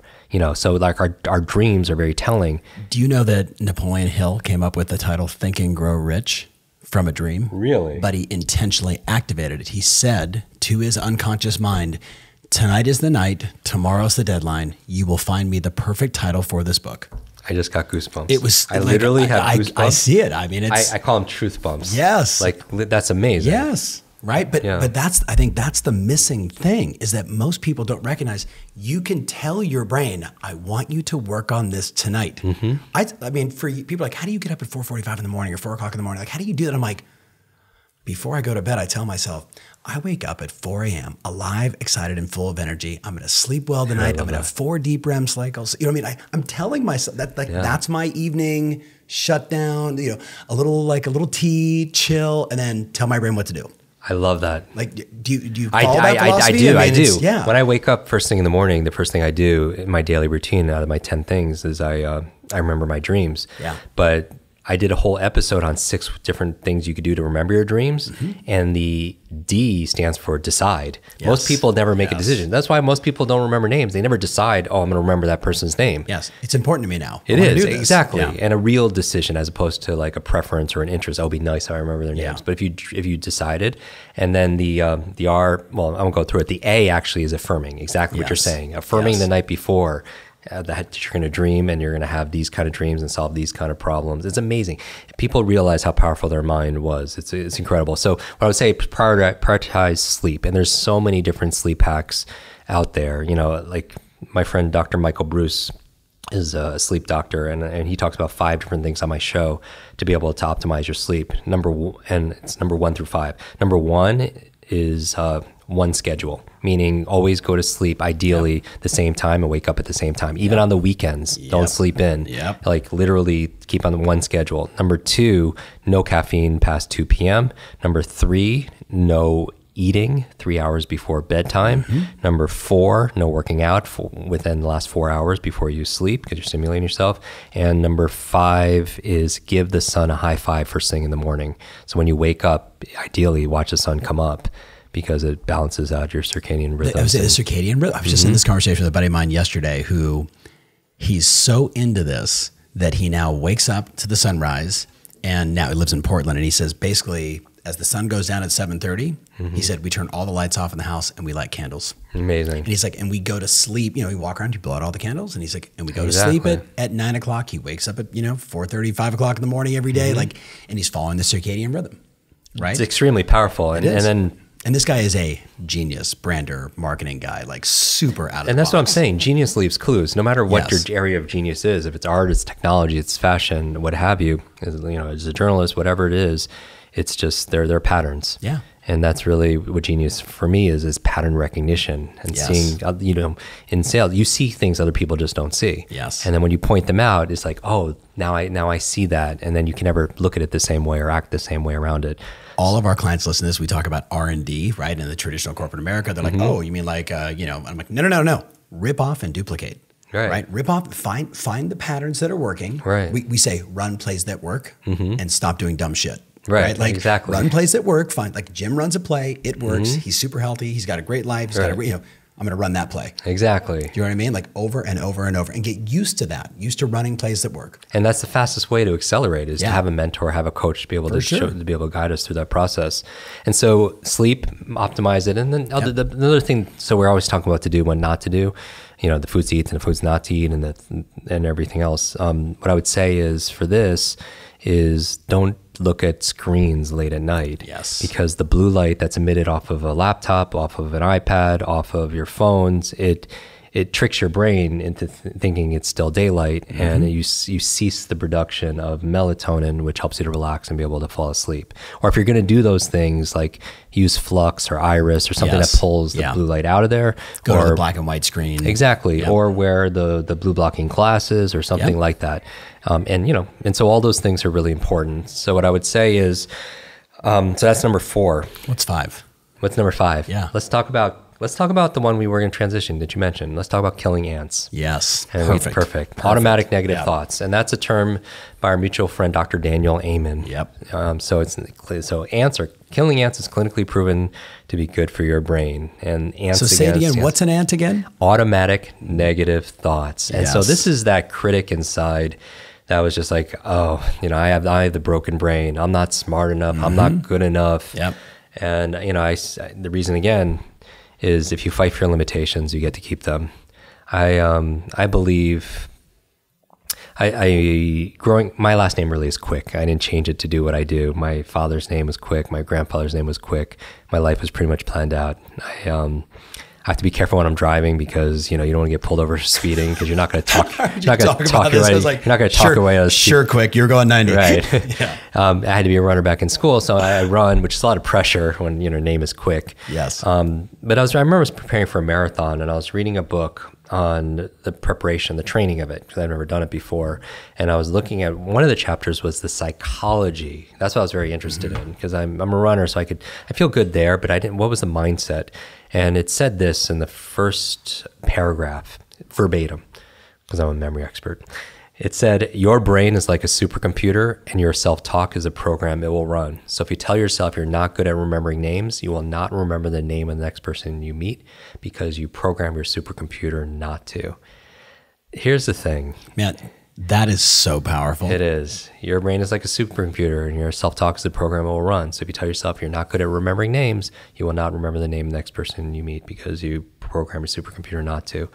And what I always tell people is this: if you realized how powerful your thoughts, your words, your self-talk was, you wouldn't, if you didn't realize how powerful your brain and your mind was, you wouldn't say or think something you didn't want to be true. And I'll say that again because that's worth posting, tagging us both in it, is just, if you realized how powerful your mind was, you wouldn't say or think something you didn't want to be true. And because all thoughts become things. And it's not to say that if you have one bad negative thought, it's going to ruin your life any more than eating that donut we talked about would. But it's the consistency of it. Because our thoughts are that powerful. Our imagination is so powerful. They did this study. It's crazy. I was doing a talk in Sardinia. It's one of the blue zones, these handful of zones around the globe that have the most centurions, people living 100 and above. And I was doing a talk on longevity. And I quoted a study done by Ellen Langer out of Harvard University. In 1979, she was spending time at senior centers, much like I do. And she was like, this is not a really vibrant place to live your last days. And she did an experiment where she took 8 of the gentlemen out and put them into a redecorated monastery. So it wasn't 1979. She decorated as if it was 1959.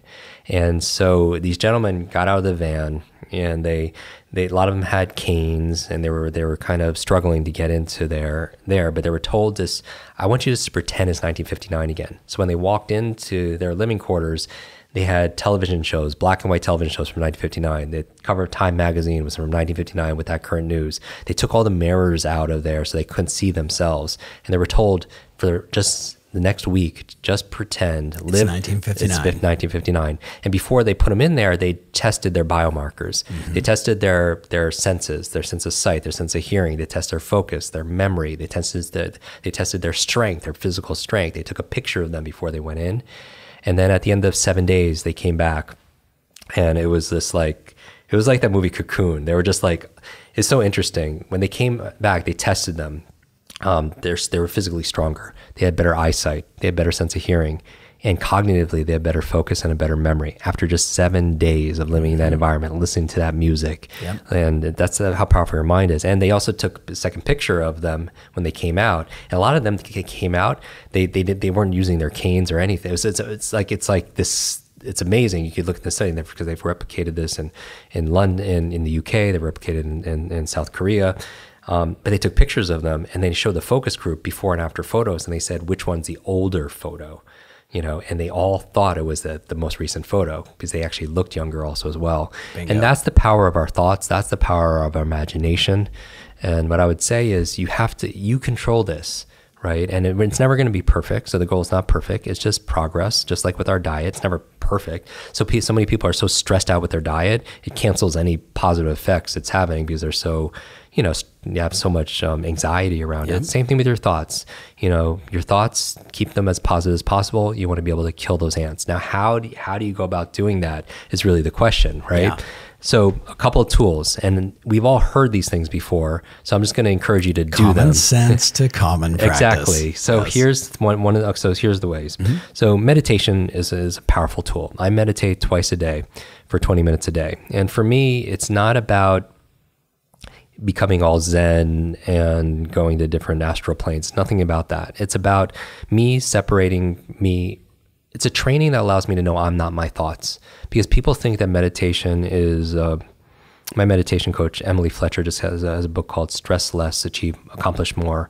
I had her on my show and she's like, meditation, the enemy of meditation is not thought. You can't shut off your thoughts any more than you could shut off your heart beating. That your brain, that's what it's meant to do, just like your heart's meant to beat. So people don't meditate because they have this objection saying, oh no, I can't do it because I have all these thoughts. No, if you have thoughts, you're working. That's what's supposed to happen. The enemy is not thoughts. The enemy is actually effort. And so the goal here is for you to surrender and just see these thoughts come in and see them leave, because it helps you realize you are not your thoughts.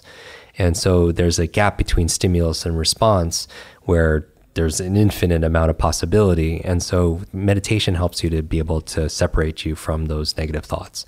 Another thing that I would recommend is something that I call ABRA. Really simple technique. ABRA, again, 4 letters, A-B-R-A. The A stands for, okay, you have a negative thought or you have some kind of pain or discomfort in your body. The A is you acknowledge it. Because a lot of times pain in our body or thoughts get louder and louder and louder because we're resisting it. And so this part of yourself is trying to amplify the pain. Or it's like a lot of times when I take cold baths, like I take cold showers or I take ice baths, I hate the cold. I hate the cold, but I do it in the morning because I want to get myself to do difficult things. I want to be able to lower inflammation in my body, and that's cold therapy, right? It's just science. It's you hit your knee on the coffee table, you put ice on it because it reduces inflammation, it reduces swelling. Well, we have swelling, inflammation in our bodies that keep us from feeling joy and keep us from performing. So cold showers or cold baths allow you to do that. But like when I'm in an ice bath, with Wim Hof and everything, I hate it. But then also I feel like I'm in more pain and suffering because I'm trying to suppress it. But when I acknowledge it, I'm like, okay, then it doesn't have to scream, to get my attention. And so I feel like a lot of our negative thoughts, acknowledge them, because what you resist persists, right? If same thing with sales or anything else, that people just fight harder, and our unconscious will fight for those things also as well. So the A in ABRA stands for acknowledge it, don't fight it.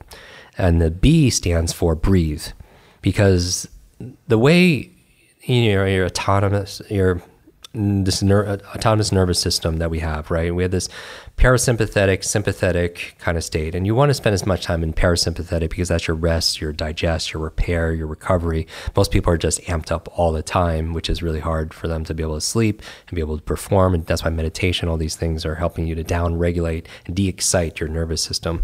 Breathing is a very powerful tool because it's something you do consciously and unconsciously. So it's unconscious. You always do it, but when we add conscious attention to it, Yep. it allows us to bridge that gap between the conscious and unconscious, if you will, metaphorically. And so breathing. So what I would do is, like, I have a negative thought. Oh, I'm not good at remembering names. I would fight it. I would acknowledge it. You know, I wouldn't try to not think about it, because if I try not to think about it, I'm gonna think about it even more. And then I would just kind of breathe into that space where I feel like that thought is, or that pain is, right? Because breath is that powerful tool. And then the R is, I'll actually release. And what I mean is, when I'll breathe into that area of my body or that thought, and then on exhale, I'll release it. So I'll inhale limitlessness, I'll inhale possibility, I'll inhale, you know, grace or wisdom, and then I'll exhale limitations. I'll exhale those complaints. I'll exhale like anything that's holding me back in the process. So that's where the release comes. If I have some kind of pain in my body, I'll breathe into that area and then I'll just release it out. And then finally, the A in ABRA, the last A, stands for align. And align really is coming back to your truth, because a lot of times when we're in pain or we have negative thoughts, we're not integrated and aligned. We're not completely congruent. And I would align back to usually whatever the opposite is to what I was thinking or feeling. Yes. I would align back to my true nature. Go back to what you want. Exactly. Back and back to what I want, and back to what I am, what I truly am, in terms of who I really am. That's not buried underneath the opinions and expectations and all this other junk, right? And so, but my point in even just bringing this up, on a scale of 0 to 10, you know, going back to this, how good is your diet? On a scale of 0 to 10, how much are you moving? On a scale of 0 to 10, how much are you getting, you know, deep sleep? You know, 0 to 10, how good is your peer group? Yep. You know, and then finally 0 to 10, you know, how many, you know, how positive is our thoughts? Yep. And what's going on in there? I just think of, remember Dr. Jose Silva mind control method? Like, I was so young, like I got this audio program sent to me from Nightingale Conant. Cassette tapes. Hey, Tom, check out this program. And I obsessed over it. The whole drunk monkey metaphor. Like, you know, you would never let a drunk monkey loose in your house. Like why would you let your thoughts just go run free, right? Like, you have to learn to control them. The thing that I've used forever is stop. Right? Just, you know, like negative thought, just stop. And people are like, why is that guy walking down the street talking to himself? And I'm like, the good news is now we all have headsets in, so no one cares. Yeah, I know. Right? But in the old days, when I'd be like, stop. And I was just telling my mind, okay, I've had enough of that. Time to move on. Right. And then get back to what I'm committed to. And it's great because you're breaking that breaking cycle. the pattern. Exactly. You're interrupting it. And so that's really powerful. Even a word like yet is very powerful. Yes. You know, I don't have a great memory, and just adding this word yet. Because it maintains the possibility of it. Words have, as you know, they really affect our brain, right? Yes. And how we process information. Even when people, going back to gratitude, people say all the time, oh, you know, I got to pick up the kids. I got to work out. Oh, I really got to meditate. Or I really got to journal. I got to make those sales calls. But you change your got to get. One little letter from an O to an E. Also, I get to pick up my kids today. I get to work out. I get to meditate. I get to make these calls and affect these lives in a positive way. It feels just different. And emotion, when we're always coming back to it, the key, all learning is state dependent. And the key is, a lot of times, you know, if you want a long-term memory, information is forgettable. But information times emotion becomes a long-term memory. And that state really makes a difference. Just like people don't buy logically, they buy emotionally, right? And they justify logically, because we're not logical, we're biological, everyone, right? Think about dopamine, oxytocin, serotonin, endorphins, all these neurotransmitters work this chemical soup. And how do we access that in ourselves and others? A great way of doing it is just through what we're talking about: power of imagination, the power of asking the right questions. You know, that's how we elicit these feelings. And I would always come back to head, heart, hands. If you're self-sabotaging, if you're procrastinating, you're not doing something with your hands, even though you know it in your head, check in with that second H, which is your heart. Going back to start with why, Simon Sinek, right? Why are you here? What are the conversation you and I were having before this conversation about what's most important to you in life? What's your purpose? Exactly. You know, why are you on this planet? Exactly. And who do you need to be today to be able to achieve that, you know, right now? And I would challenge everybody to ask themselves those same questions. So let's go. Let's hit the last one, and then I'm going to nail you with those 5 questions. Okay, I say nail like that's like I made it as a positive way. So we started this journey by saying, hey, I wanted to introduce you guys to Jim Kwik. I've been obsessing over him for a couple of years. Finally got him inside the studio. So pumped. This has been like, I'm like, you see me, I'm taking notes. Like I'm like, oh, that's a great arc of perspective. Yes. Shelf help versus self-help. The 3 things we want to talk: brain optimization. You crush that. The elimination of ants, on point. Let's give them some super learning tips. Yeah, let's do it. Around like retaining more information, memory being key, whether it's maybe it's just names. I have clients that literally can drive through a community and go, I sold that one to this person, that person, like they know every person and every, big shout out to Tim Smith. Every house, every person, even if he didn't do a transaction with them, he knows the backstory of every one of them. Yeah. Right? Like, how do they get to that? Because that, when you meet with a client, is so powerful. They're like, you're the all-knowing knowledge broker. Exactly. You're the only person to work with when you have that base of information and knowledge. Because it shows 2 things. It shows your competency and it shows your caring. Yes. Because, and it goes hand in hand. When somebody remembers not only, all these different listings, but they remember you, they remember your spouse's name, your kids' names, your birthday. It just shows that they care, that they're invested. Yes. And people don't care how much you know until they know how much you care. And we've heard this so many times, but when we forget somebody's name, like what's the message we send to somebody? That they don't matter, right? And that's not necessarily the case, but we haven't learned how. And that's it. So let's go into this. Let's do, how do we do names? Let's unpack this. 3 keys for remembering anything. I want everyone just to remember MOM, and these are the foundations. And if you've watched videos of me on YouTube or Facebook or listened to a podcast, some of this is a little bit of repetition, but here's the thing that keeps you from mastery. It's saying, I know this already. You know what I mean? Oh, I know I should eat good food, or I know I got to move and work out, or I know I got to watch my peer group, and I know I got to sleep. But that's what robs you from like the things that you want in life, the goals, the desires, the fulfillment. It's hidden in the things that you're just not doing, right? And that's the thing. When you get yourself to do, if you're just doing the easy thing, which is procrastinating, then life is hard. But if you're doing the hard things in life, life gets a lot easier. So do the difficult things. So here are some things. 3 keys for a better memory. If you're ever forgetting something, one of these 3 things is missing, usually. The M, most people say they have trouble remembering names. I would guarantee you 95% of people listening to this conversation would say, yeah, that's me. I meet somebody, get their name, it just disappears. As soon as the handshake breaks, the name just falls right through the ground. Or if it's not a short-term issue, it's a long-term. I'll be at the gym, somebody tapped me, I'll turn around, I'll see someone I recognize, but for the life of me, I don't know who that person is, right? So we know the name is the sweetest sound to a person's ears, right? And people, Maya Angelou said, people won't remember what you say, they won't remember what you did, they'll always remember how you made them feel, right? So let's get to this. You have trouble remembering names. If you're listening to this, you might agree with that. But let's say there was a suitcase here of $2 million cash for you or your favorite charity, tax-free, if you just remember the name of the next stranger you meet. Tom, who's going to remember that person's name? Every single person on the planet. Exactly. So why is every single person listening now a memory expert all of a sudden? Because as your brain coach, I'm going to call you on your BS. It's not true that you can't remember names, right? Because you just did. You know you can remember. Because here's the thing. You don't remember all names, but you certainly don't forget all names. No. And genius leaves clues. So find out the method behind the magic, and you usually remember names because the M is you're motivated. So that's the M in mom. You're motivated to remember your name because you remember people who could be good for your business. You remember somebody who could, you're attracted to. There's motivation that's there. And so my thing is, if it's there when you remember a name, why not install that? So why not install it using the tool of questions? Questions are the answer. Ask yourself, why do I want to remember this person's name? I literally, like when people see me do this in front of an audience, I'll have all these people stand up and then sit down when I call their name.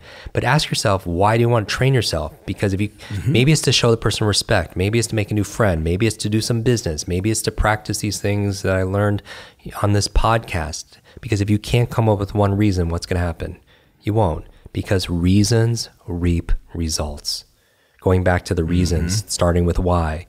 If you don't have a reason, you're not going to get the results. So ask yourself, simple. So what's the technique? When you're meeting somebody, ask yourself, take a moment. Why do I want to remember the person's name? And you bring intention there. The O in mom stands for observation. observation. A lot of people, they blame their retention. It's not your retention, it's you paying attention. Yes. And the art of memory is the art of attention.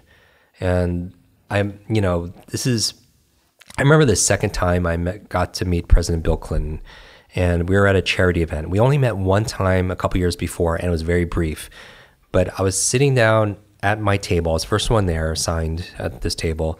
Then to the right of me sits Forrest Whitaker, and I'm such a big Forrest Whitaker fan.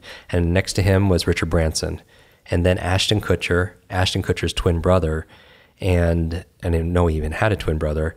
And then President Clinton sits right next to me. And I'm like, you took a picture of that. I had to put it on Instagram because people are like, who photoshopped that Asian dude in that photo? But I put the picture up there, and that's what most people were saying. But when I sat with him, he remembered my name. Yes. And I was really impressed. And I was just like, okay, so he knew who's sitting at this table. So somebody fed him that information. Then he picks up on the last conversation we had. And I was just like, okay, nobody was listening to that. Nobody fed him that information. And here's the thing, when he's talking to me, I was like, I'm a memory guy. I was like, how do you do this? What do you do? And he tells me this story about his grandfather in Arkansas gathering the children in the living room and would tell stories. But afterwards, he would do something different. He would really deeply quiz every single one of them to see if they were paying attention. Mm-hmm. And I was interesting when he was telling me all this. I was noticing he was talking to me. It was an eerie feeling in a positive way, but also a little bit scary because he was focused right on me. When you go to events, sometimes you don't have that person's focus. You can tell they're looking over your shoulder. Yeah, they're out here. Who's more important in this room? Who's walking? Yeah. Or if they're not looking around, they're inside their own mind. Yeah. They're not listening. They're waiting for their turn to speak. Bingo. Or they're thinking about how they're going to reply and respond. And we know Stephen Covey, 7 Habits of Highly Effective People. Another habit is seek first to understand, then to be understood. Yes. And not so much about being interesting, but more interested about somebody. And I noticed he was just fixated on me when he's telling me these stories. And he has this very powerful presence, right? And I think his incredible, he's got charisma, he's got great connector, he's a great communicator. But I think his incredible memory and his powerful presence with people comes from being powerfully present with people. I'll say that again, that his incredible memory and his powerful presence comes from being powerfully present. And that's something that's not reserved to him or anybody else. We could just be present with people. That's a learned skill. Exactly. And that's something that comes through intention. Yeah. And then just think about what I'm talking about, the M and the O, motivation and observation. Motivation is just caring about a person to remember them. Observation is just being present with them. I mean, this is just a good recipe for being a good human being. Yeah. Right? And so that's what I feel like, without even getting to the last M stands for the mechanics. But going back to presence, it's just listening to the person, right? If everyone just mentally wrote the word listen in their mind and did this little brain exercise, move the letters around, it spells another word perfectly, listen. It spells the word silent. And I'm just saying, just be silent with somebody, just be there with somebody. And those two things, if people, even in sales, if people feel motivated, they know, if their motivation is they feel like that person cares for them and that they're present with them, that's more than half of it. Yes. But the last M stands for the mechanics. And those are the tactics, those are the strategies, those are the skills on how to learn another language, how to read 3 times faster, how to remember names, how to do all these things. So one of the things I do in business is I talk about, to remember names, is be suave, B-E suave. And so the B, I love acronyms, obviously, because remember back in school, we learned Roy G. Biv. Of course. The Great Lakes are homes, Huron, Ontario, Michigan, Erie, Superior. So very memorable, be suave. So next time you're at your next event or you're meeting somebody for the first time, you're looking in the mirror, checking your makeup or checking your outfit, what you're wearing, say, I'm going to be suave. And then the B stands for believe. Because as we talked about, if you believe you can, believe you can't, either way you're right. Henry Ford said that. And so believe that you can do that. This is possible, right? The E is exercise, and I don't mean physical exercise, but although we talked about that, people who are more physically active do better on mental acuity tests. Yep. People who are more physically active, they'll have better focus and creativity, all these, and memory and so on. What's good for your heart is good for your head again. But I mean exercise as in practice, because practice makes progress. Practice makes permanent, right? Mm-hmm. And so I would say practice this, because the bad news is it takes effort. The The good news, not as much as you think. I mean, I'm very good at remembering names, but after the first 60 days of doing this, I don't get, once you know how to park a car, or once you know how to be able to type, you know how to do it. Pilot. It's a skill, like anything. Yep. And so that's my thing, is there's no such thing as a good or bad memory. There's a trained memory and an untrained memory. And this is just, you're doing skill acquisition, right? So 21, 30, 66 days, whatever you buy into creating a new habit. There's a way of accelerating that we teach. But the idea is consistency, because consistency compounds, and little by little, a little becomes a lot. Just do a little bit each day, and then you get better and better and better. And then that's where the speed and the confidence comes. There's a psychology, there's a confidence loop, that the more confident, if you could play like Tiger Woods, you'd be more confident, and then you play more and you get more confident, and so on. So that's positive momentum. So I would say exercise, meaning practice these strategies. The suave, S is you say the name. You meet someone for the first time and you say, Tom, it's great to meet you. The reason why you say it is you want to make sure, going back to the O, that you observed it correctly. Yes. Because lots of times we're at networking functions, or we're at a wedding, it's loud. You don't want to say goodbye, Todd, when the person's name is Tom, right? You want to get corrected up front. So you say the name. The U in suave stands for use the name. Now, you want to use it, not abuse it. So, because Tom, it's so great to be here today. Tom, what do you want to cover today? Tom, do you want to get some lunch here? It becomes annoying, right? Exactly. You're like, cheap memory trick. Exactly. So you want to use it 3 or 4 times in the context of the conversation, because the repetition does help to you get that auditory memory, right? So you want to use it. The A in suave, this is a powerful one, is ask. Ask. Because what's everyone's favorite subject? Themselves. Exactly. It's not entrepreneurship, and it's not property. It's not travel. It's themselves. Yeah. And this is a great tactic, a usable, practical tactic you could do when you meet somebody who has a name you haven't heard before. Yes. So you meet someone named Afzal, you meet someone named Rudiger, you maybe haven't heard before. What can you ask about a person's name? Hey, what's the origin of that? Yeah, exactly. What's cool the name. origin? What's the origin? Where are you from? Yeah, where are you from? Yep. How do you spell it? Who are you named after? You know, what does it mean? Yes. I remember I was doing a training for the country's largest life insurance company, and there was about 100-something people in the room, and the training director's name was Nankita. And I was like, wow, that's a beautiful name. How do you spell it? Where is it from? And I was like, what does it mean? And she paused. I was like, what does it mean? And she looked at our coworkers, and she says it means graceful falling waters. And I was like, yeah. And her coworkers had the same kind of reaction, right? And based on that, I was like, wait a second. How long have you worked here, Nikita? She was like 4 or 5 years with a lot of these people. Yeah, a lot of good friends here at my wedding.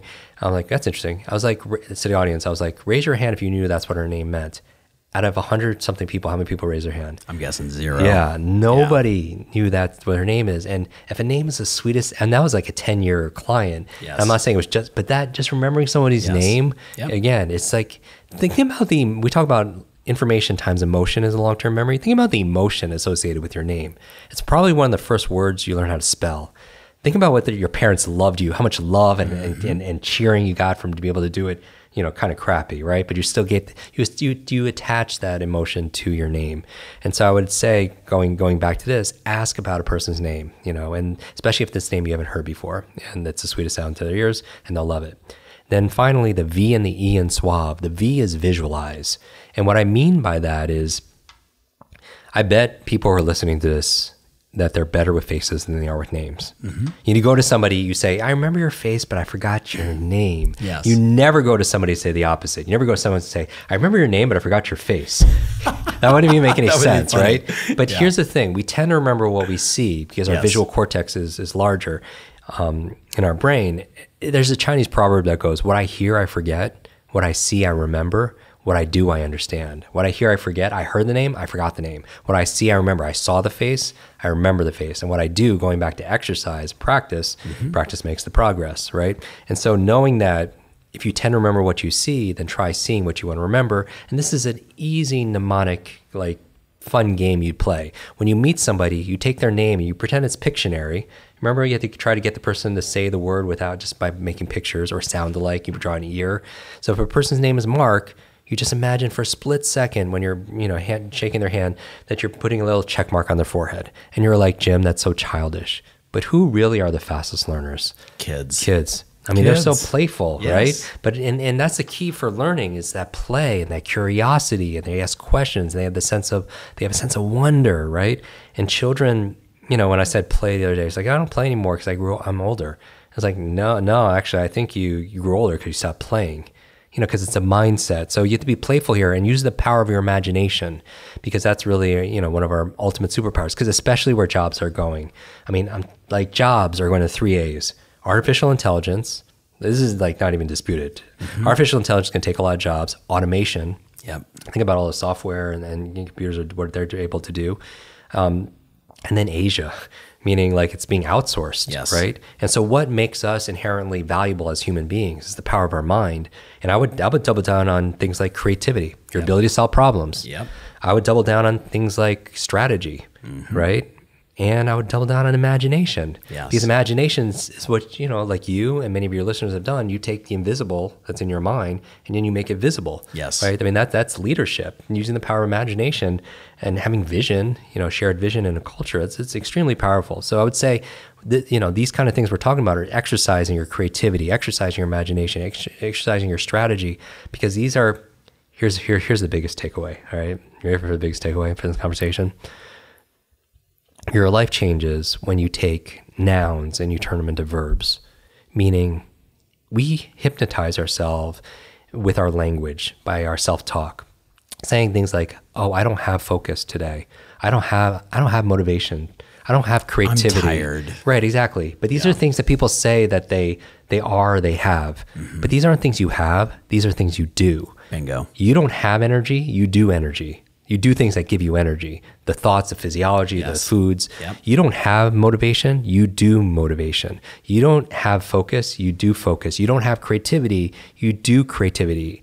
You don't even have a memory, you do a memory. Literally, you create new connections and reinforce connections, and you encode it, you store it, and then you retrieve it. There's a process.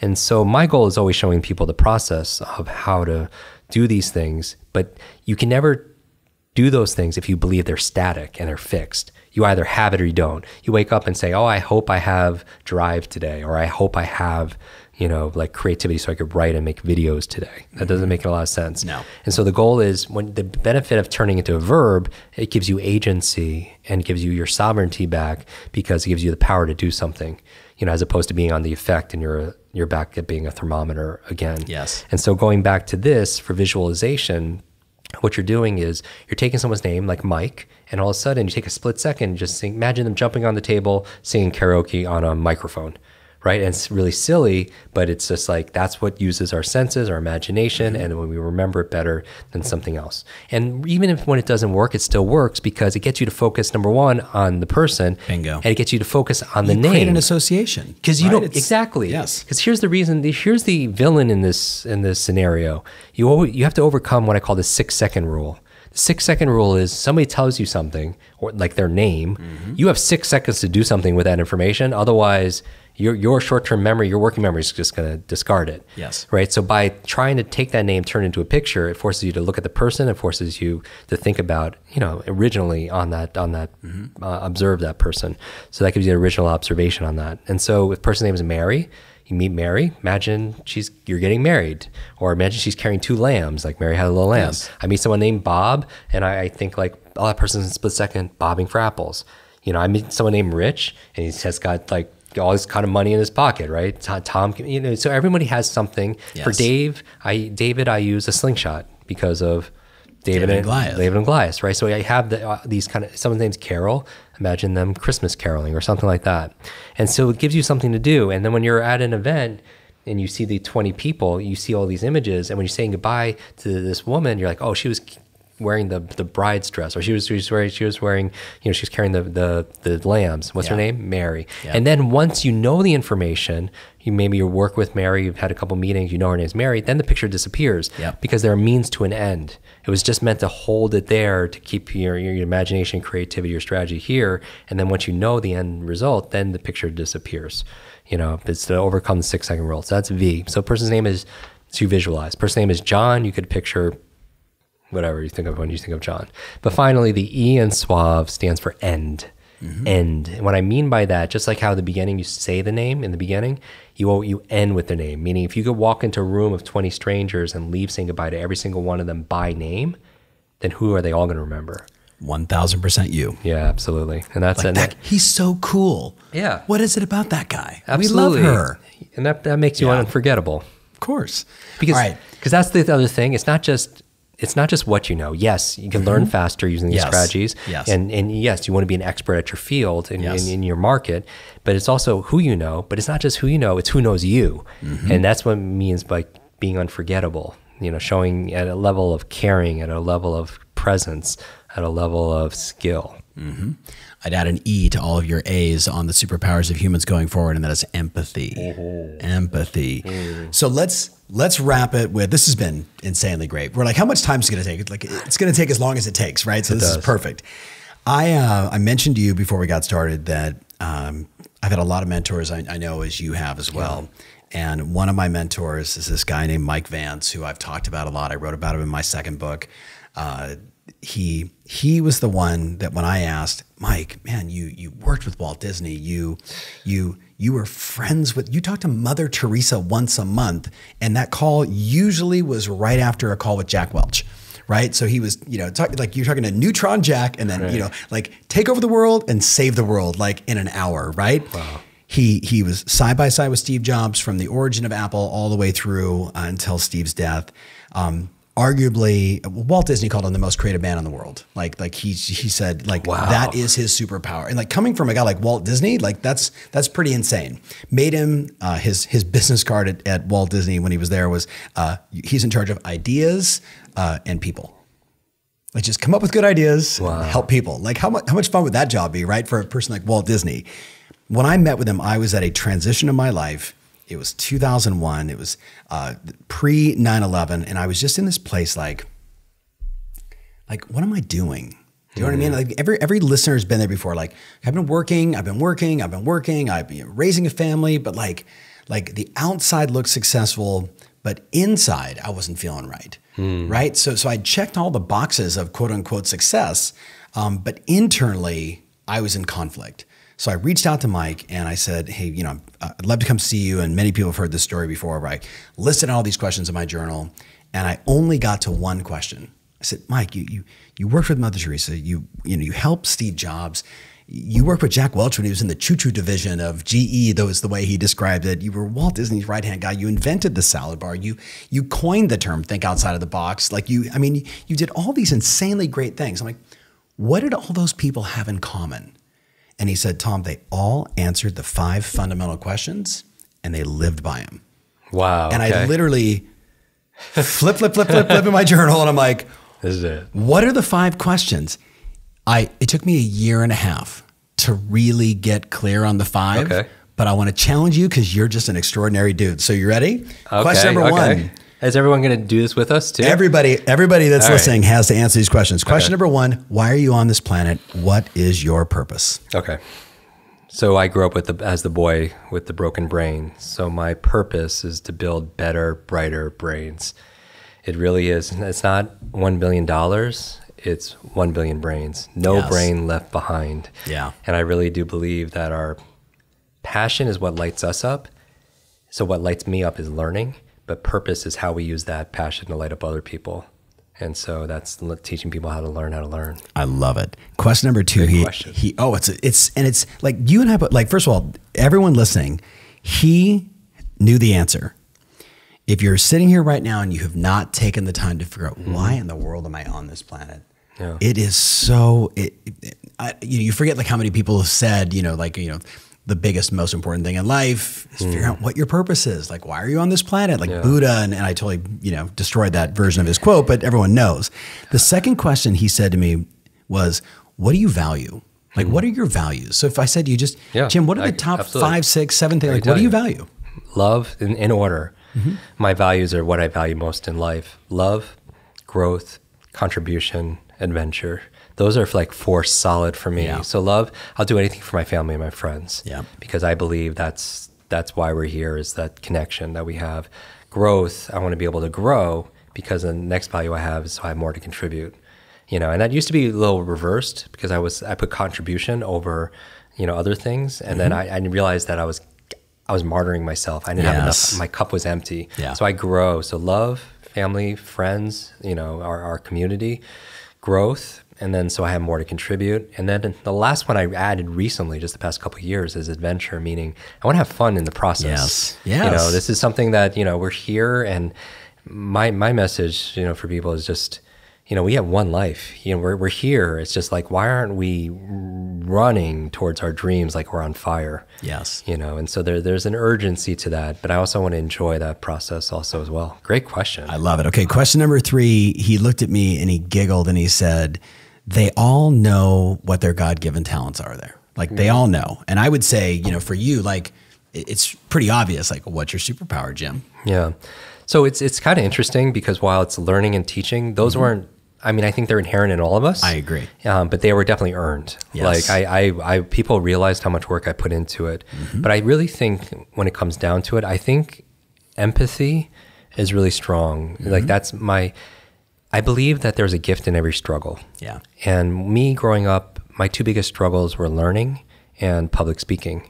Like I would do a book report, but if a teacher asked me to present in front of class, I would give my heart and soul in that book report, but I would be so terrified to get in front of a group because when you feel like you're broken, you become very introverted and shy and closed down. Yep.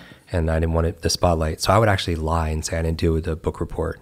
And after the class left, I would throw it out in the trash along with everything else. So learning and public speaking were my biggest challenges, which is the universe has a sense of humor because that's what I do every day of my life is public speak on this thing called learning. Yes. But I've learned to ask myself when I'm broken sitting in those classrooms when I'm 5, 6, 7 years old, I didn't like to see people suffer. And so I would say the gift, if it was something that was there early on, was empathy, meaning I could feel what other people are feeling because I know what it feels like to not be good enough, to feel like you're broken, and I could identify suffering. And what drives me to do, even though I'm sometimes painfully shy and I'm very introverted, I do what I do because if I know something that could help somebody with their suffering, then shame on me for not helping them. And so I feel like a moral obligation to do this work, and that became my life's work. Yes. So I would say empathy, and that led me to learning and teaching and everything else like that. That's beautiful. Question number 4, he said to me, I remember I said, so what do all these people have in common? He said, they all decided exactly how their life was going to be, the impact they were going to make, right? And you know the story of Mother Teresa, like she was invited by the church, we want to shower you with gold and put you in, robes of silk. And she's like, I'm doing exactly what I'm supposed to be doing. Like, I'm not going, right? Like if you read her biography and everyone that wrote about her. So his thing was, so Jim, it's 20 years from now. How is the world experiencing you? Oh, well, hopefully I'm still here.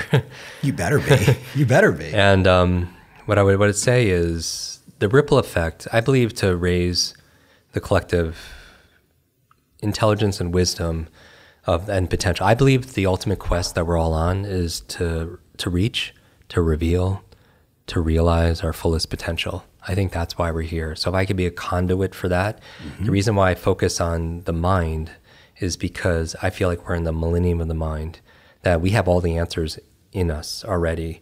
And that if somebody is, with technology, it's amazing, Tom, that there could be a child listening to this right now, and they could be in a third world country listening to this on their phone, and they could learn a couple of things, and they could become the next Nelson Mandela, Malala, Elon Musk, or whatever, and they could solve some of the big challenges, Mother Teresa, and they're inspired to do so. And I like that kind of world because I believe in the butterfly effect. 20 years from now, like all of us, butterfly flaps its wings here and it can create a tsunami halfway across the globe because of systems and complex systems and this ripple effect. And I believe everyone who's listening right now, what an amazing, as us all flapping our metaphorical wings, what we could do over 20 years in terms of making this planet a better place. And I feel like when I talk about superheroes, a superhero is somebody who not only discovered and developed their superpowers, and I believe we all have superpowers, not shooting lasers out of our eyes and leaping tall buildings, but we have unique abilities. We have talents, we have skills. But just having a superpower doesn't make you a superhero. You have to use that power to serve. And so I feel like everybody who's listening are modern day superheroes, and we just have to step up to be able to do what we can to make the world a better place, because we grow, so we have more to be able to contribute. So in 20 years, I would love to be part of that. Just one more butterfly that made a difference. That's beautiful, man. That's so beautiful. The last question I asked, or he asked me, was, he said they all basically decided who they wanted to be. Mm-hmm. And he's like, we remember, it was the first time I saw somebody write down be, do, have, right? Versus the do, have, be, right? Yeah. The old model of the world, he said, everybody thinks they got to do a lot to one day have a lot. So someday they could be happy, or be satisfied, be successful, whatever. And he said, if you just start with the right being choice. Yeah. He said, I don't know if any of them were like conscious to it, like in the moment that they were deciding this. He said, but you know the story of Walt Disney, you know the story of Steve Jobs. These are all super well documented. At a certain point, they flipped the switch, just like you did. You had this moment where you're like, I'm not that kid with a broken brain. So the question is there anything different in terms of who you would be 20 years from now than you are today? I think that's a great question. And I remember we had this whole conversation, a lot of it was power of questions on our life, and seek and you ask and you shall receive. What I would say, my answer would be, I feel like the reason we have struggles is it helps us to reveal who we really are. That it's not about necessarily adding more things. It's kind of getting rid of the noise that's not us. Meaning that people talk about post-traumatic stress, and it's real. And I've had a number of experiences. We all have had loss and challenges, but challenges could change us in a positive way. And there's actually something called post-traumatic growth. People don't realize this, but a lot of people, I'm sure, could relate that you've went through some really hard times. You wouldn't wish it upon anybody, but you also wouldn't change it, because you found a strength, you found a meaning, you found a life's purpose or a mission for yourself, and you were better off because of it. And I feel like we're always going to have challenges, and that difficult times, they could define us, they could diminish us, or they could develop us. And ultimately, the through line is we decide always. And so I feel like that who I want to be, that I'm working for every single day, putting in the work for, is not only doing things to be, we all know what to do, right?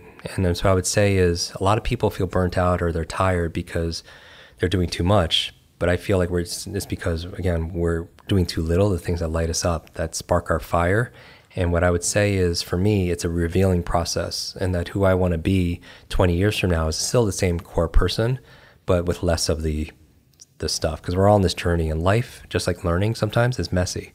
Yeah. And so I think we have to clear this noise and just really reveal who we truly are at a core. And I think a lot of us will come back to that place and find that we're home. I don't want to get too metaphysical about things, but I feel like you are who you are, and our decisions every single day, lead us to that. And, in addition to waking up with your to-do list, wake up with the to-be list. And when you're going through crisis, don't ask yourself what I need to do at this moment. Ask, who do I need to be at this moment? Maybe it's to be creative, be committed, be confident. And I feel like the universe will make room for you, for sure. Dude, you are a blessing. I am so grateful for you. This interview has been, I could have 25 pages of notes. Yeah. And I just want to say, from everybody in my community, right? Obviously, they're going to know where to follow you, and they absolutely should do that. I just want to thank you. I just want to thank you for moving through your issues and then being a voice of reason for so many people on the planet that get stuck and now see that there is a possibility, right? I was talking to a buddy of mine before I got here, and I said, hey man, what was your win this week? And he said, on Sunday, I did a 20-mile bike ride with a blind woman, right? She's in tandem with her partner. And she's like, Dan, tell me where Catalina is right now. And he's like, it's over your right shoulder. And he said, it was just that question from this woman who's, by the way, former military, had a massive brain injury, went blind, And she said, hey, he's like, why are you asking about Catalina? And she said, because I'm going to paddle from like, you know, Santa Monica to Catalina next weekend. Amazing. And he was just like, dude, like, that's the world. Like, that's what's possible for people. And I tell that because you bring out that possibility in others.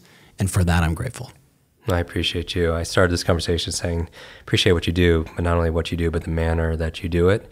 And I also appreciate everyone who's listened all the way to the end here, because that says something about them. I don't believe a lot of coincidences, but I feel like there's reasons that like attracts like, and that we're all on this path together. And really the nature of what we do is about transcending. Mm-hmm. It's about ending this transcend, end this trance, this mass hypnosis through marketing and media that says somehow we're broken, that somehow that we're not enough, you know, through these lies. And so I feel like who we are is so much more than sometimes what we're demonstrating, because we buy into that same thing. And that my message to everybody is, you know, I was outside kind of meditating right before I came in. It's a beautiful day out. And I was looking at this bird in this tree, and I'm like, wow. And I'm not really great with heights, but I'm like, if I was up there, I'd be really nervous and scared if I was up in that tree. And I realized that that bird, it's calm and it's confident, not because it places its trust in the tree branch, but because it places its trust in its own wings. Yep. And I'm here to say, everybody who's listening to this, you have wings, you know, and as entrepreneurs, sometimes we jump off and we have to build those wings on the way down, but nonetheless that they're there, and that we have greatness, we have genius inside. And you know, now is the time to be able to let that out, because the world needs it. 100%. All right, guys. There's just so much here. Yes, Share this with like 500 people. I would challenge everybody. Because here's what I would challenge people as your coach. I would challenge everybody right now to take, because you have to take immediate action, because knowledge is not power, it's potential power. Yes. I would take a screenshot of this episode or of this video, and I would post it. But the reason why you post it is because when you teach something, the ultimate accelerated learning technique is learn to teach. Because when you learn something, you could write it down, you take notes, and you ask questions. But when you have to teach it, you have to know it even better. Yep. And when you teach something, you get to learn it twice. Yep. And so when you post it, the reason why is what I love to see is sharing just one nugget, just one idea you got from this conversation, or one new action that you're going to take because of it. And then tag Tom, tag me. Mine is at Jim Kwik, Kwik, as long as you spell it right. And I'll actually repost some of my favorites also as well. I do the same all the time. I believe that you need to be active, because you know, 20th century education, where we're sitting in class being lectured to, it's very passive. It's like, but the human brain doesn't learn through consumption. It learns through creation and creativity. So I would say create something, you know, new, and own it so you can integrate it. Take a screenshot, tag us both, and then post in the description your big aha. And, exactly. I want to know that. Something around brain optimization, something about ants, something about super learning and memory, any one of those things. And by the way, again, I also agree, when you share it, you're throwing that pebble into everybody else's pond and creating a positive ripple effect, right? Yeah. Everybody needs these skills in this time, right? So I love that thought. So, dude, I could spend all day. I know we both have other schedules. So thank you so much. And for everybody listening and watching, we love you. Thank you so much. Remember, always your strategy matters. And now more than ever, your passion absolutely rules. If you want more information about this episode, including my show notes, mentions, links, and everything else, make sure you visit tomferry.com/podcast. That's tomferry.com/podcast. Thanks again, and talk to you soon.